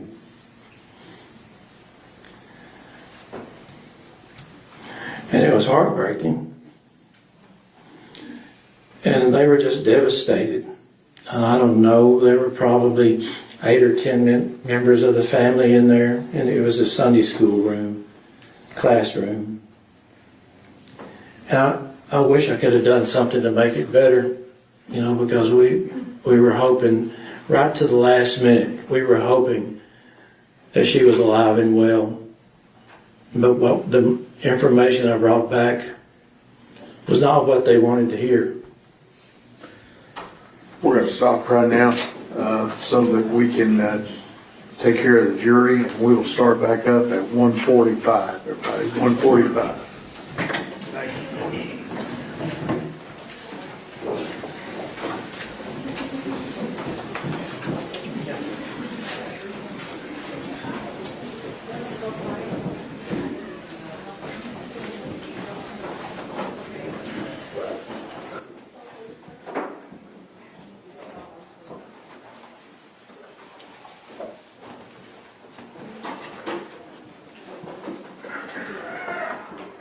We'll be in recess. Thank you.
Jimmy Johnson around the corner.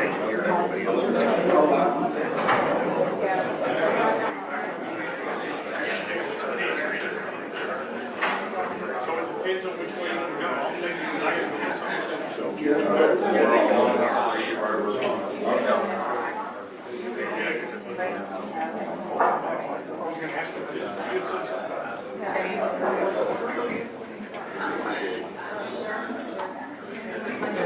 Oh,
If I go in yours, I put it back down.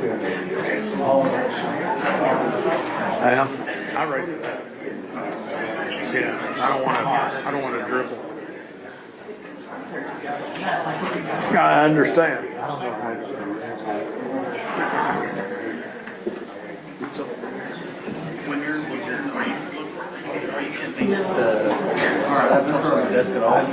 I'm trying not to. I'm actively wanting it. If there's something where I'm doing a wine shot. Yeah, I think it may have been kind of. Where I'm doing that. So they're there, but you can't see it practically. But anytime Okay, they've been warned. That's helpful for me. But anytime I see anything on there, I'm avoiding it. Okay, so you're out. Yeah, I'm actively trying to avoid it. Okay. Like there's, are you with the? I'm with the state. Because he's sitting down at the desk the whole time, I can't really get a solo shot of him. So yeah, I was trying to get one earlier, and I think that's when you guys saw it. But okay. Yeah, so if I see it, I'm avoiding it. Obviously, the one in the middle is displaying what's on the TV. Yeah. So sometimes that's kind of the only one that gets it, but I'm avoiding it as well. All right, nothing makes happy. All right, if you have any issues, let me know. I'm Martin. Oh, I'm set.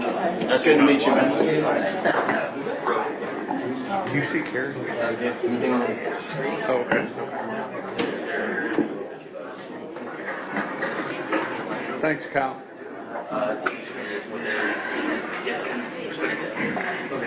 So we can do the TVs.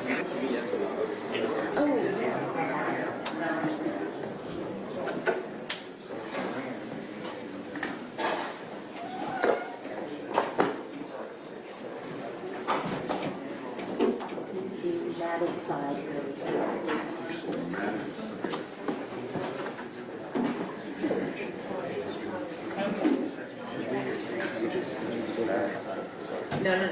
Face. Yeah. So shiny side to the screen.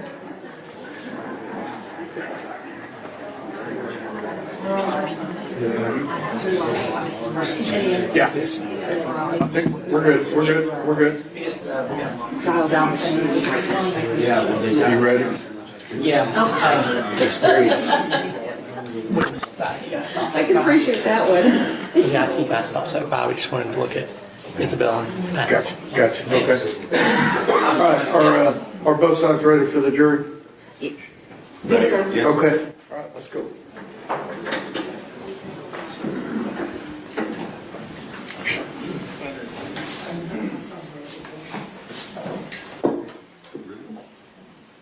Okay.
All right, everyone may be seated.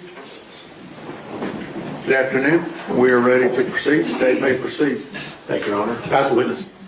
Oh, pass the witness. Ms. Anderson. No questions? May Sheriff Aiken be excused. Yes, sir. Any objection from the state? None from the state, Your Honor. Thank you, Sheriff.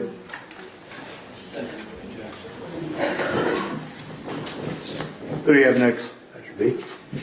State calls Patrick McGuire. Patrick McGuire.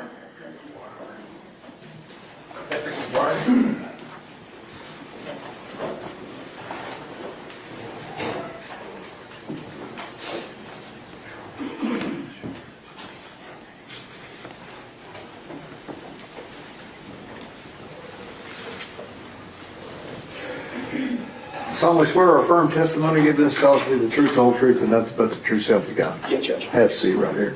Rule of evidence is in effect, says you cannot be in court unless you're testifying, and once you have testified, do not discuss your testimony with anybody else except the lawyers, okay? Yes, Judge.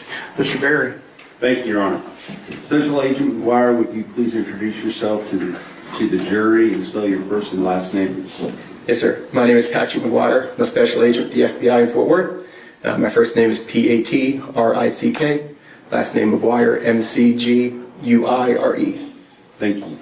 And I will tell you that the court reporter is taking down everything that you say, so we're both going to try to talk a little slower and not interrupt each other, all right? Yes. Awesome, thanks. So, you work for the FBI, is that right? Yes, sir. Can you kind of tell us, one, how long have you been working for the FBI? I've been a special agent for a little over 5 years now. And so if that was 5 years now, 3.5 years ago, you've been about 1.5 years on, is that right? Yes, sir. And what did you have to do? I mean, what kind of education? How did you end up being an FBI agent? Yes, sir. I have my bachelor's degree, and then I was a police officer in the state of Virginia for about 8.5 years before applying for the Bureau. And do they assign you to a specific location? You get to pick where you want to go, or what? You list when you're at Quantico what field office you want to go to, and they assigned me to be in the Dallas field office and then the Fort Worth satellite office. So there are actually FBI offices both in Dallas and Fort Worth, correct? Yes, sir. And is the Fort Worth sort of an auxiliary to the Dallas office, is the main office? Yes, sir. Our main hub is Dallas. And particularly with regard to missing persons cases where is the FBI got some special kind of resources available that maybe local agencies might not? Yes, sir. It's common for local agencies to request the FBI's help during any kidnapping or missing child investigation. And did you become aware of a missing child investigation that was going on in Wise County back on beginning on November 30th and through December 1st, December 2nd of 2022? Yes, sir. And can you kind of just describe for the jury how it was that you became aware of it and what you did as a result? Yes, sir. I was called by another agent who was on scene there was a FedEx package that was delivered to the victim address during the timeline of question, and that other agent basically asked me to follow down that box and figure out who delivered it. So you're running down a lead, is that right? Yes, sir. And were you working by yourself or with another agent? How does that work? Yes, sir. I was working with another agent. And what was that person's name? Special Agent Lindsay Hogan. And what did you do first in order to try to investigate that lead? We went to multiple FedEx locations, with the last one finally being the FedEx location in Alliance, to identify where the package originated and left from that FedEx location. And were you able to determine that that package did in fact originate at that location? Yes, sir. Okay. And when you're talking about Alliance, are you talking about Alliance Airport? Yes, sir. The location is right next to the Alliance Airport. And what is at that location? It's a very large facility where they intake and then a lot of trucks leave to go, I'd assume, through most of Fort Worth and the outstanding areas. They have planes, FedEx planes that land there, unload, and then they're distributed from that location to the various areas around Dallas-Fort Worth. Is that right? Yes, sir. And as a result of going to that location, did you talk to anybody in particular? Yes, we talked to one of the managers, Max Drescher. And was he able to give you some information that you then were able to act upon? Yes, sir. He identified that it was in fact a FedEx package that was delivered, and basically identified the route. Go ahead. He identified the route that had that package on its delivery. And did he get in contact with any other individuals while you were there in his presence? Yes, while we were in his office, he contacted Richard Davis, who's the owner of Big Topspin, which is the contract company for FedEx. And I think a lot of times as we see a FedEx vehicle driving down the road that we think it's all owned by the big FedEx company. Is that true? No, I believe most of the delivery trucks are owned by contract companies. And then FedEx puts their logo on that contract company, but it still has no... We lay a foundation for this. Let me hear the question first. Yeah, ask the question. What is Big Topspin? It's a company that's contracted by FedEx to deliver packages. And do they own a number of vehicles? Yes. Okay. And do those vehicles say Big Topspin on them, or do they say something else? They say FedEx. Okay. And so why specifically was Max Drescher contacting Big Topspin? Because that was the contract company who owned the truck that delivered on the route that day. And as a result of contacting Richard Davis, did you receive a name that you were able to then try to track down that person? Yes, the driver was identified as Mr. Tanner Horner. Okay. And did you later actually meet that person face to face? Yes, sir. And when did this take place? What date was it? This occurred on December 1st. Okay, so if the disappearance happened on November 30th, this would be the next day. Is that right? Yes, sir. Okay. And about what time of day was it that you made your way finally to the Alliance location for FedEx? Probably later in the morning. And while you were there, did Mr. Davis get in contact with that driver to get you some more information about the particular vehicle? Yes. Okay. And did Mr. Drescher make contact with that driver while you were there and where you could hear both? Let me finish asking the question. While you were there and you could hear both ends of the conversation. Objection is overruled. You may answer the question. Yes, sir. While we were in Mr. Drescher's office, he contacted via phone Mr. Horner on speakerphone with myself and Agent Hogan sitting in the room to be able to hear it. And was Mr. Horner asked by Mr. Drescher about the specific delivery to the address where the disappearance had occurred. Yes, sir. And what was his response at that time to that inquiry? He advised he did not recall that address or that delivery specifically. And so then as a result of that, what were your next steps? We then went out to Wise County in Paradise to locate Mr. Horner in person and interview him. And did you go directly there, or did you go to the command post where the search for the missing person was taking place? I believe we went directly there. Okay. And so how was it that you knew where to go? We obtained the FedEx delivery sheet to know each delivery and each address.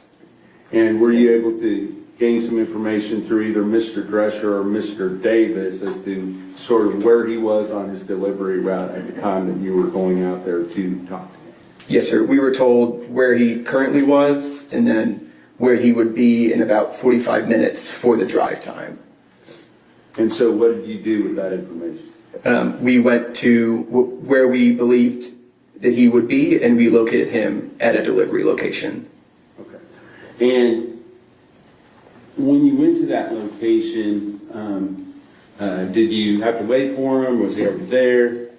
I believe he was already there. Okay. And so once you saw that the FedEx vehicle was there, did you approach the person?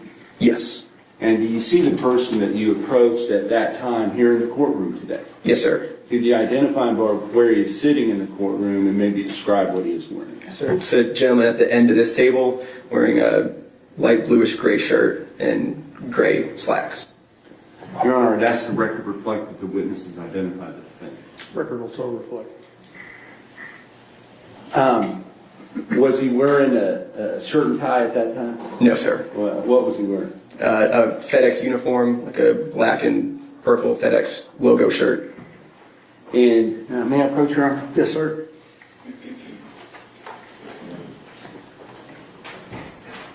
Prior to court today, did you have the opportunity to look at a couple of exhibits? Yes, sir. I'm going to show you, first of all, State's Exhibit number 30. Do you recognize that? Yes, sir. And is that a CD? Yes. And did I play you a copy of that at that time that we looked at it earlier? Yes, sir. Okay. And does that fairly and accurately, well, it's actually a DVD, I apologize. Does that have a small, short clip on that DVD showing your initial interaction with Tanner Horner from inside of the FedEx vehicle? Yes, sir. Okay. Now, I know it's hard to hear. We're not going to play it at this time because we're having some issues with the sound system. But if the jury wants to play that later, they can look at it at that time. Okay? Yes, sir. State's Exhibit number 29, is that a screenshot from that same video? Yes, sir. And do you recognize the two people that are depicted in that screenshot? Yes, sir. The person closest to the camera with his back facing the camera is Mr. Horner, and the person in the flannel button-up is myself. And you were able to watch State's Exhibit number 30, which this comes from, correct? Yes, sir. And did it show his face where you can clearly recognize him? Yes, sir. All right, thank you. This time I'll offer into evidence State's Exhibit number 29 and 30.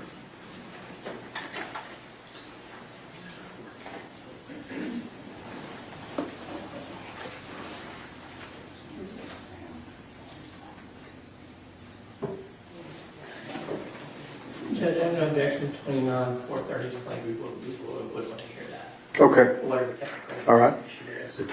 States 29 and States 30 are admitted, but we will let you review it before it's on 30, before it's exhibited to the jury. May I publish 29? Yes, sir.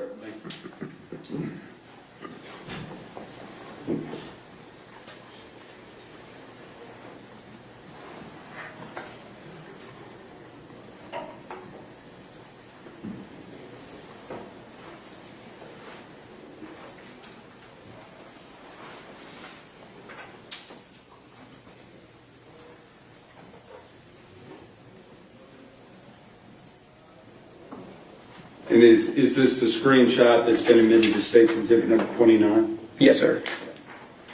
Now, let's talk about, you can turn it off, or turn it back on, Mr. King. Let's talk about that conversation. Can you kind of describe for me, didn't take place like within, I guess, earshot of the camera, correct? Correct. Where did you go to talk to him? Just a little farther back, towards the rear of the truck. Okay. And even as you approached him, can you kind of describe how that took place when you first approached him? When we approached him, he was getting out of the vehicle, and we scared him, causing him to drop the package. Okay. And then after you were, did he even know who you were at that point? Not initially when we walked up, no. And did you allow him to finish his deliveries that he was making before you talked to him? Yes, sir. Okay. And all that's on that little video clip that we weren't able to play, correct? Yes, sir. All right, so once you do that, you go out of back towards the back of the truck, you said, is that right? Towards the back of the truck, yes. Okay, so if you wouldn't mind kind of telling me what you were asking him and what his responses were to your inquiries. Yes, sir.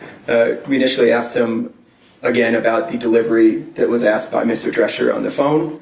And he stated that after the address that he's delivering at while we're talking to him is a fairly short distance from the crime scene. And at that time, when we were speaking to him in person, he stated that after he had driven by the crime scene and saw law enforcement, that he remembered that delivery. Okay, so when you first talked to him, you didn't talk to him, but Max Drescher talked to him while you were at the office. Yes, sir. His initial story was he did not remember, is that right? Yes, sir. And then he said he drove back through the crime scene, or he drove back down the same road? At the very least, close to it to see the large law enforcement response. And then that made him remember the incident, is that right? Yes, sir. Okay. And did he give you some indication of what he remembered about the incident that took place at this point still less than 24 hours earlier, correct? Yes, sir. He advised us that he recalled the house looking run down and that he was basically initially start thinking that he didn't want to deliver there until he saw what he thought may have been the homeowner leaving in a vehicle and turning left out of the driveway. And did he describe that vehicle for you? Yes, he described the vehicle as a older green Chevy Astro van, and specifically with sunspots on the hood and on the roof, and a piece of the panel, like the lower panel, missing on the driver door close to the front wheel. Now, did you relay that? There's a command post, correct, for this missing child search, is that right? Yes, sir. And that child's name's Athena Strand, correct? Yes, sir. And she was a 7-year-old girl. Yes, sir. And so there's some urgency with regard to trying to find this little girl, correct? Yes, sir. And did you relay this information back to the command post? Yes, sir. After this interview, we immediately went to the command post and relayed that information of that vehicle to the command post for further investigation. Because if that was true, that's somebody you would want to talk to, correct? Yes, sir. And tell me, was there something else that caught your attention, though, as you're talking to Mr. Horner about this, what he remembers? Kind of describe the rest of that conversation and what it was that sort of sparked your interest, attention at that point. Yes, sir. During the majority of the interview, Mr. Horner was very articulate. He answered every question properly. Good back and forth conversation. And then towards the end of the conversation, he got very emotional and almost to the point of crying, and stated to us that he couldn't believe something like this would happen and that he had his own child. So he's acting like a concerned citizen, is that right? Yes, sir. Okay. And in fact, so much so that he's like showing some emotion to you. Is that right? Yes, sir. Did you relay that information back as well? I don't recall if we specifically told that, but we definitely kept note of it. Okay. And so, based upon the information that you got from him at that time, was there an extensive search done for some mysterious green van that might have been leading to a potential lead on this missing child? Yes, sir. There was multiple law enforcement hours spent looking into the van on law enforcement databases and doing physical surveillance on the ground, trying to locate this van. And were resources that were dedicated to finding this missing girl, Athena Strand, that were being used running down other legitimate leads, were they diverted to go look for this green van? Yes, sir. Now, with regard to that search for the green van, was any green van ever located that would have been in the area at that time? Not that I know of. Okay. Now, after you had this initial meeting, kind of describe what happened next with you. We went back to the command post. We relayed this information to the command post, and then were later tasked to interview further family members. And based upon what you already knew, just from, how did you feel about being pulled away from the lead that you were running on at this point to go interview family members? We were a little concerned by it. We were still interested in Mr. Horner. We still had some unfinished questions that we were concerned about. And do you know a person by the name of Joe Espinoza? Yes, sir. And who was he? He's a Texas Ranger assigned to this case. And did you relay to him the information about this first meeting? I don't believe directly. We told it to the command post. Okay, the command post, but the information's running through him at the command post? Correct. Okay. So with regard to that, further investigating Mr. Horner, were you able to get back to that at some point later in the day? That next morning, we began further investigating it. Wasn't there a second meeting that took place on December 1st? Yes, sir. Before we spoke to family. Okay, understood. Okay, Yes. so we're not there yet. So you didn't speak to family in between the two meetings, is that right? Correct. All right, so let's just go from the point of the end of the first meeting, what we're looking at here, and kind of describe what steps you next took leading up to a second meeting. We further asked Max Drescher from FedEx for more information about his deliveries on the date question, and we were given basically multiple deliveries during the time frame that we were concerned about, that we wanted to ask Mr. Horner about more. And were you able to actually get FedEx to, I believe there was some type of a grand jury? Your Honor, leading. Let me hear the question. I'll start again. Okay.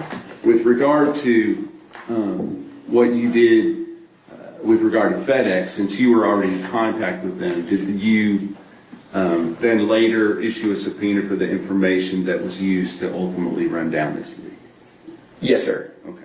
So that was on a later date, though. But with regard to this day, were there further steps taken by FedEx and Big Top Spin to try to potentially gain more illumination as to what was going on in that van?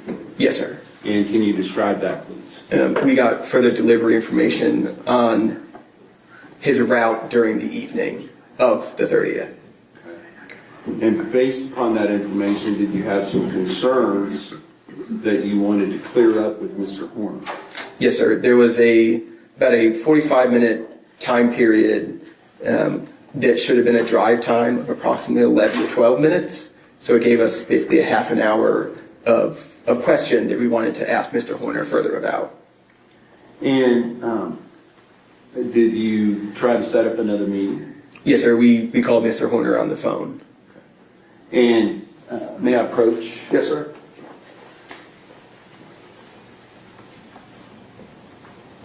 And actually, at some point during that conversation, did you get cut off in that conversation? Yes, sir. At some point, the call dropped. And so we've already admitted 30, but there's also, I think it's 30 and 31 are that second conversation, and then 28 would have been the first conversation. Is that right? Yes, sir. Okay. I apologize. I misspoke on the numbers earlier, so it was 28 rather than 30 as far as the first call. Yes, sir. So with regard to states 30 and 31, states 30 the beginning of that phone call before it got cut off, and states 31 when Mr. Horner called you back. Yes, sir. Okay. And you've listened to those prior to court today, correct? Yes, sir. And does that fairly and accurately represent both ends of that conversation? Yes, sir. Audio goes? Yes, sir. Now, with that understanding of the mistake that I made a moment ago, I'm going to re-offer 30 as a part of the second video, as well as 31, and then 28 as the first call, first video. 30. These are the two.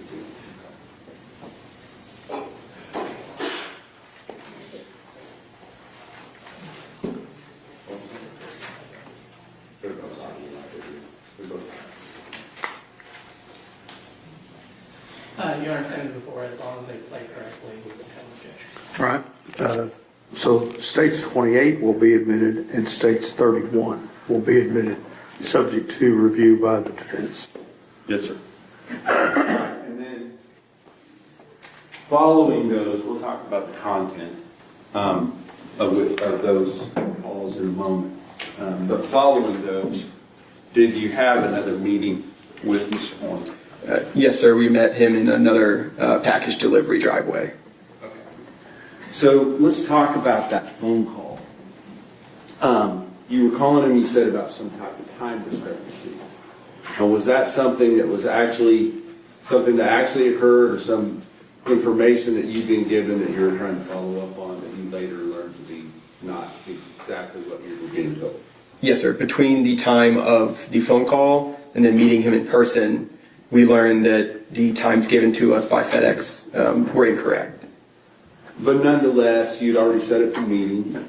You had some interest in him getting some further information, so you went in and had the meeting. Is that right? Yes, sir. Okay. Now, let's talk about on the phone calls. Did he talk to you about possible reasons why there might be some delays in his between package deliveries on that particular day?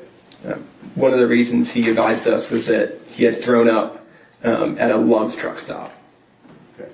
And did he elaborate on that as far as where he got sick, how long it took him, anything like that? He stated he didn't feel well on the route, that he then began driving back towards the Alliance area, pulled over on the side of a random road, threw up, and then continued to a Love's, threw up again before continuing back to the FedEx location. And with regard to this location where the Athena Strand went missing the night before, did he give you any information about whether or not that was the last package that he delivered that day or something else? Yes, sir. That was the last package that he had delivered that day. And he admitted that to you at that time, is that right? Yes, sir. Did that pique your interest even further? Yes, sir. On the information we obtained from FedEx, that was the last package he had delivered that was not marked as delivered in the FedEx system.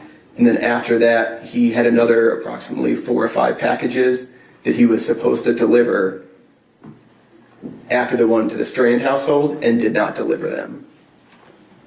So, but he's telling you that's because he got sick, is that right? Yes, sir. So, you go and you meet with him during those conversations, did you set up a place where you could meet again? Yes, sir. He advised us where he was on the package delivery route, and an address to meet him at. And prior to court, did you see a screenshot of you as you're approaching him during that? Yes, sir. May I approach your honor? Yes, sir.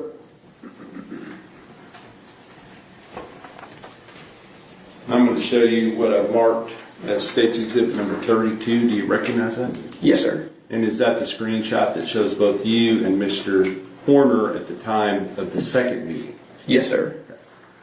I'll offer in the evidence State's Exhibit 32. Okay. States 32 is in me. May I publish, Your Honor? Yes, sir. Thank you.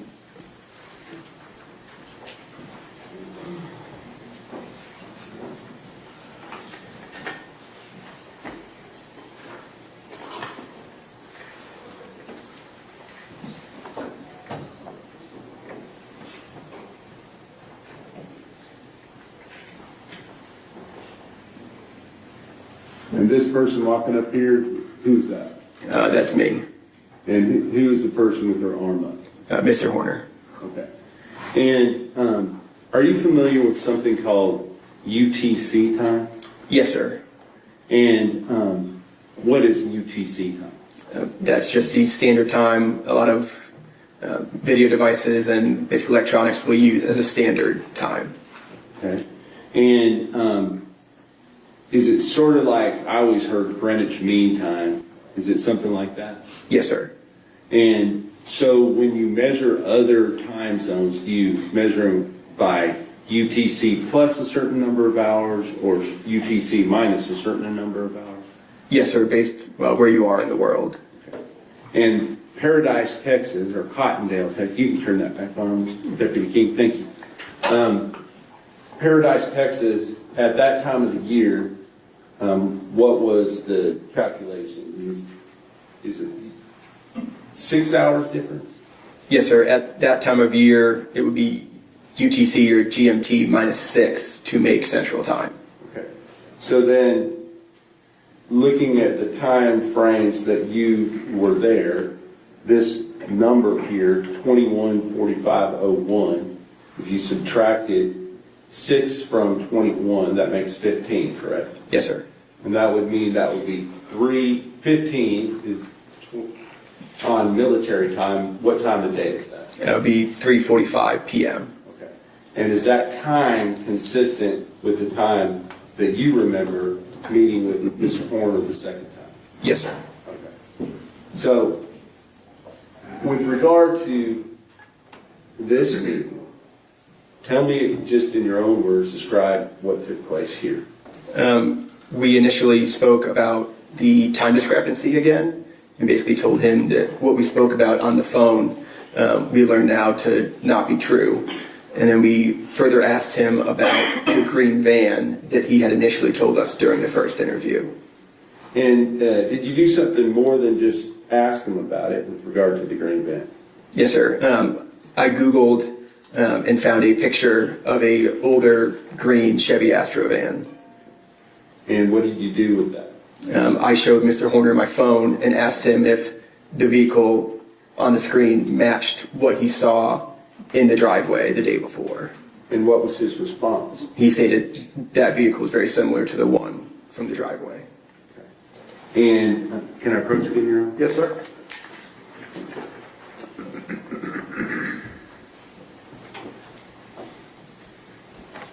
I want to show you what's been marked as State's Exhibit number 33 and ask you to recognize that.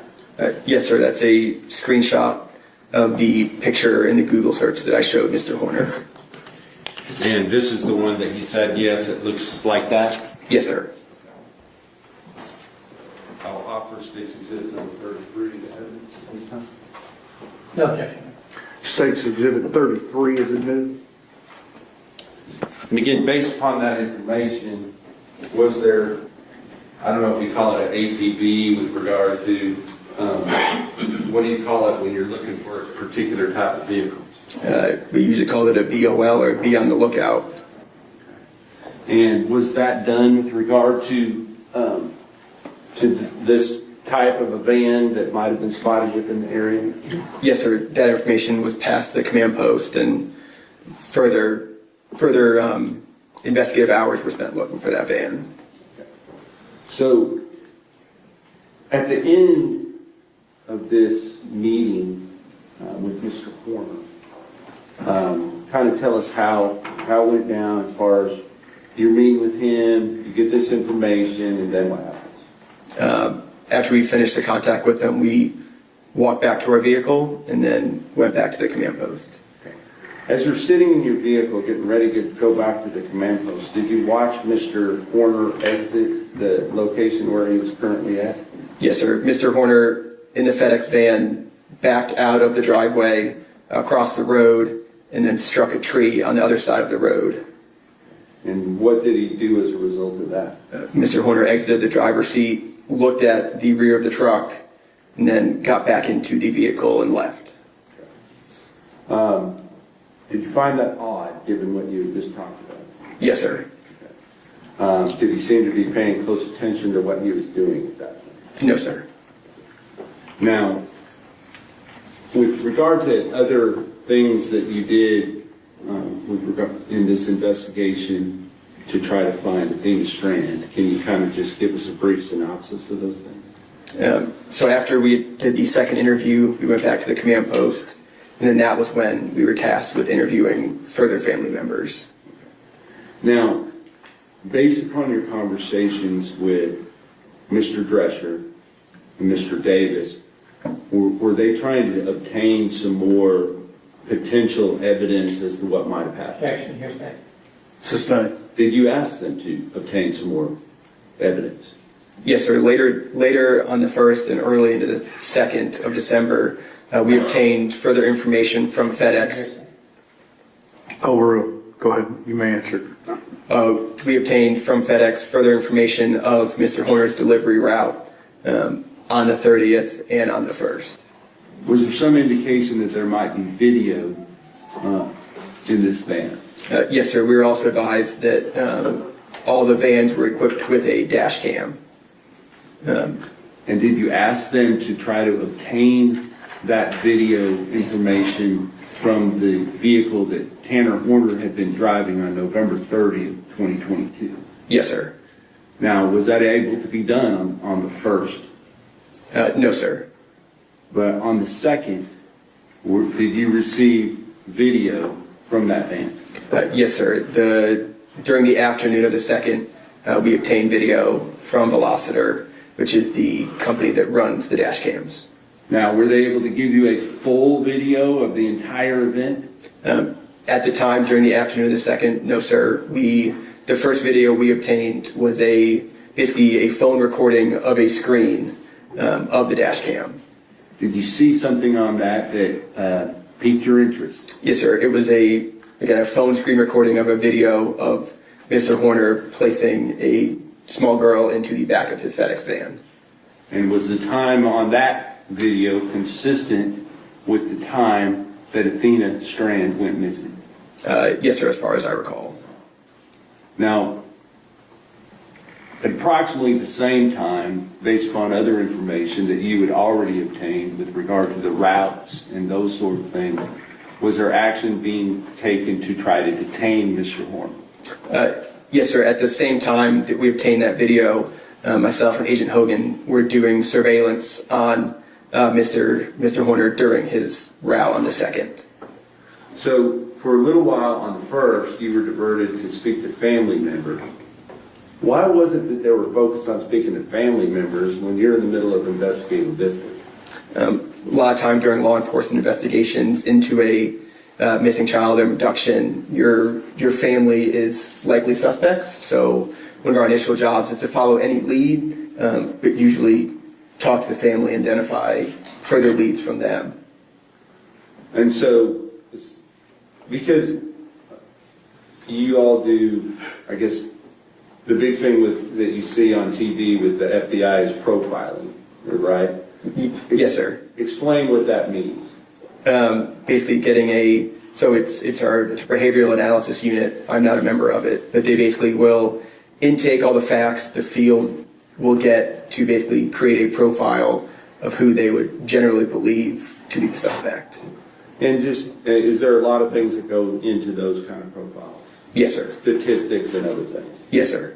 And with regard to that, is it often true that a person that is responsible for abducting a young child is often either a family member or somebody that knows that child? Yes, sir. The stranger abductions are less common or more rare, is that right? Yes, sir. And so with regard to this case, you were able to kind of help lead in the right direction with regard to Mr. Horner. What changed on the morning of the 1st as far as now you're back on surveilling Mr. Horner?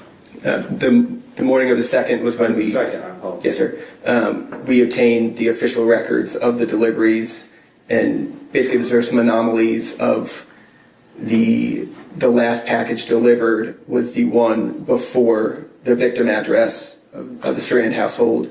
Then we know the Strand package was delivered because it was on their doorstep, but not marked delivered.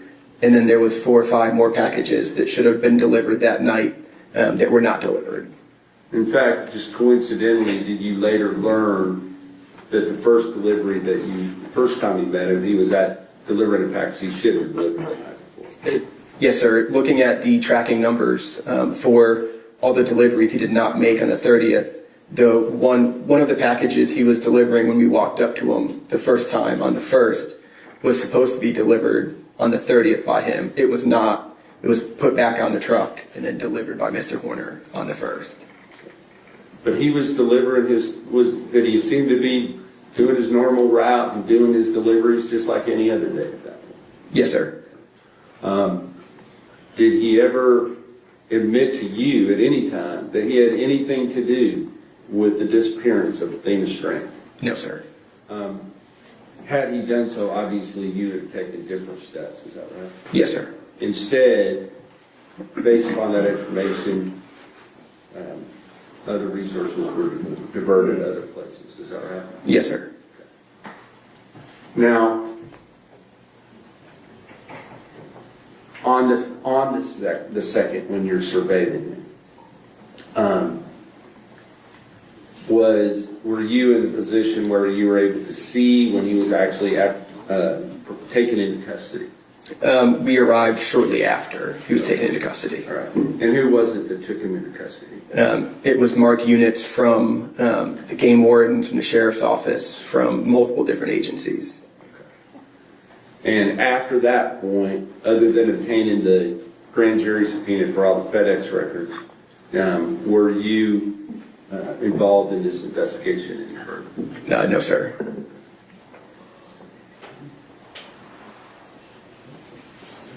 I'll pass the witness. Cross-examination. No questions, Your Honor. We have no issue. I'm sorry? We have no issue with him being excused. All right. You may step down. Thank you. Thank you, Judge. Counsel. Y'all approach.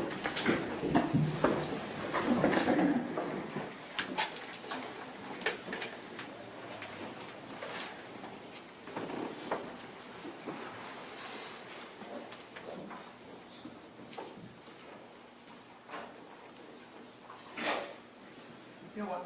Go and talk to your jury. I need to talk to the lawyer.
We had a lunch when you struck on there.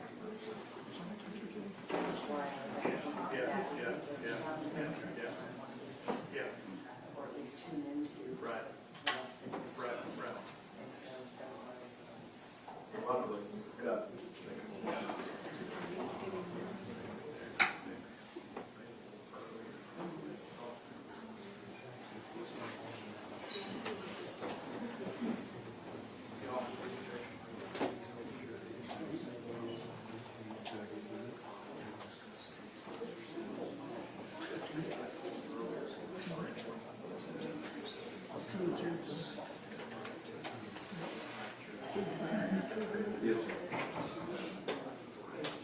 All right, everybody, we will be in recess until 9 o'clock in the morning. Thank you.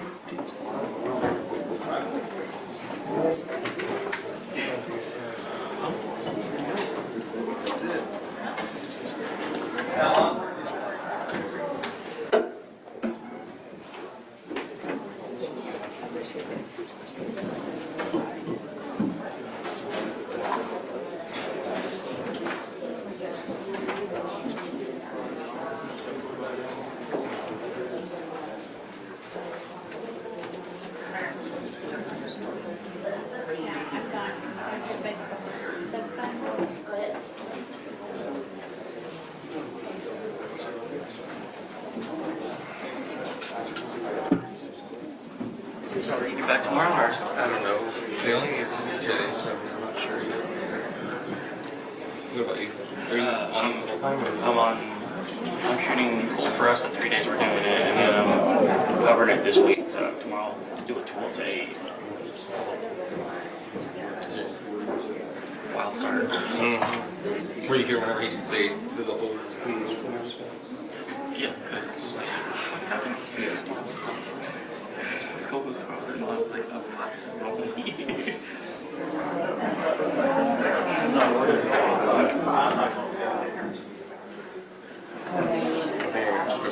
We'll see. yeah.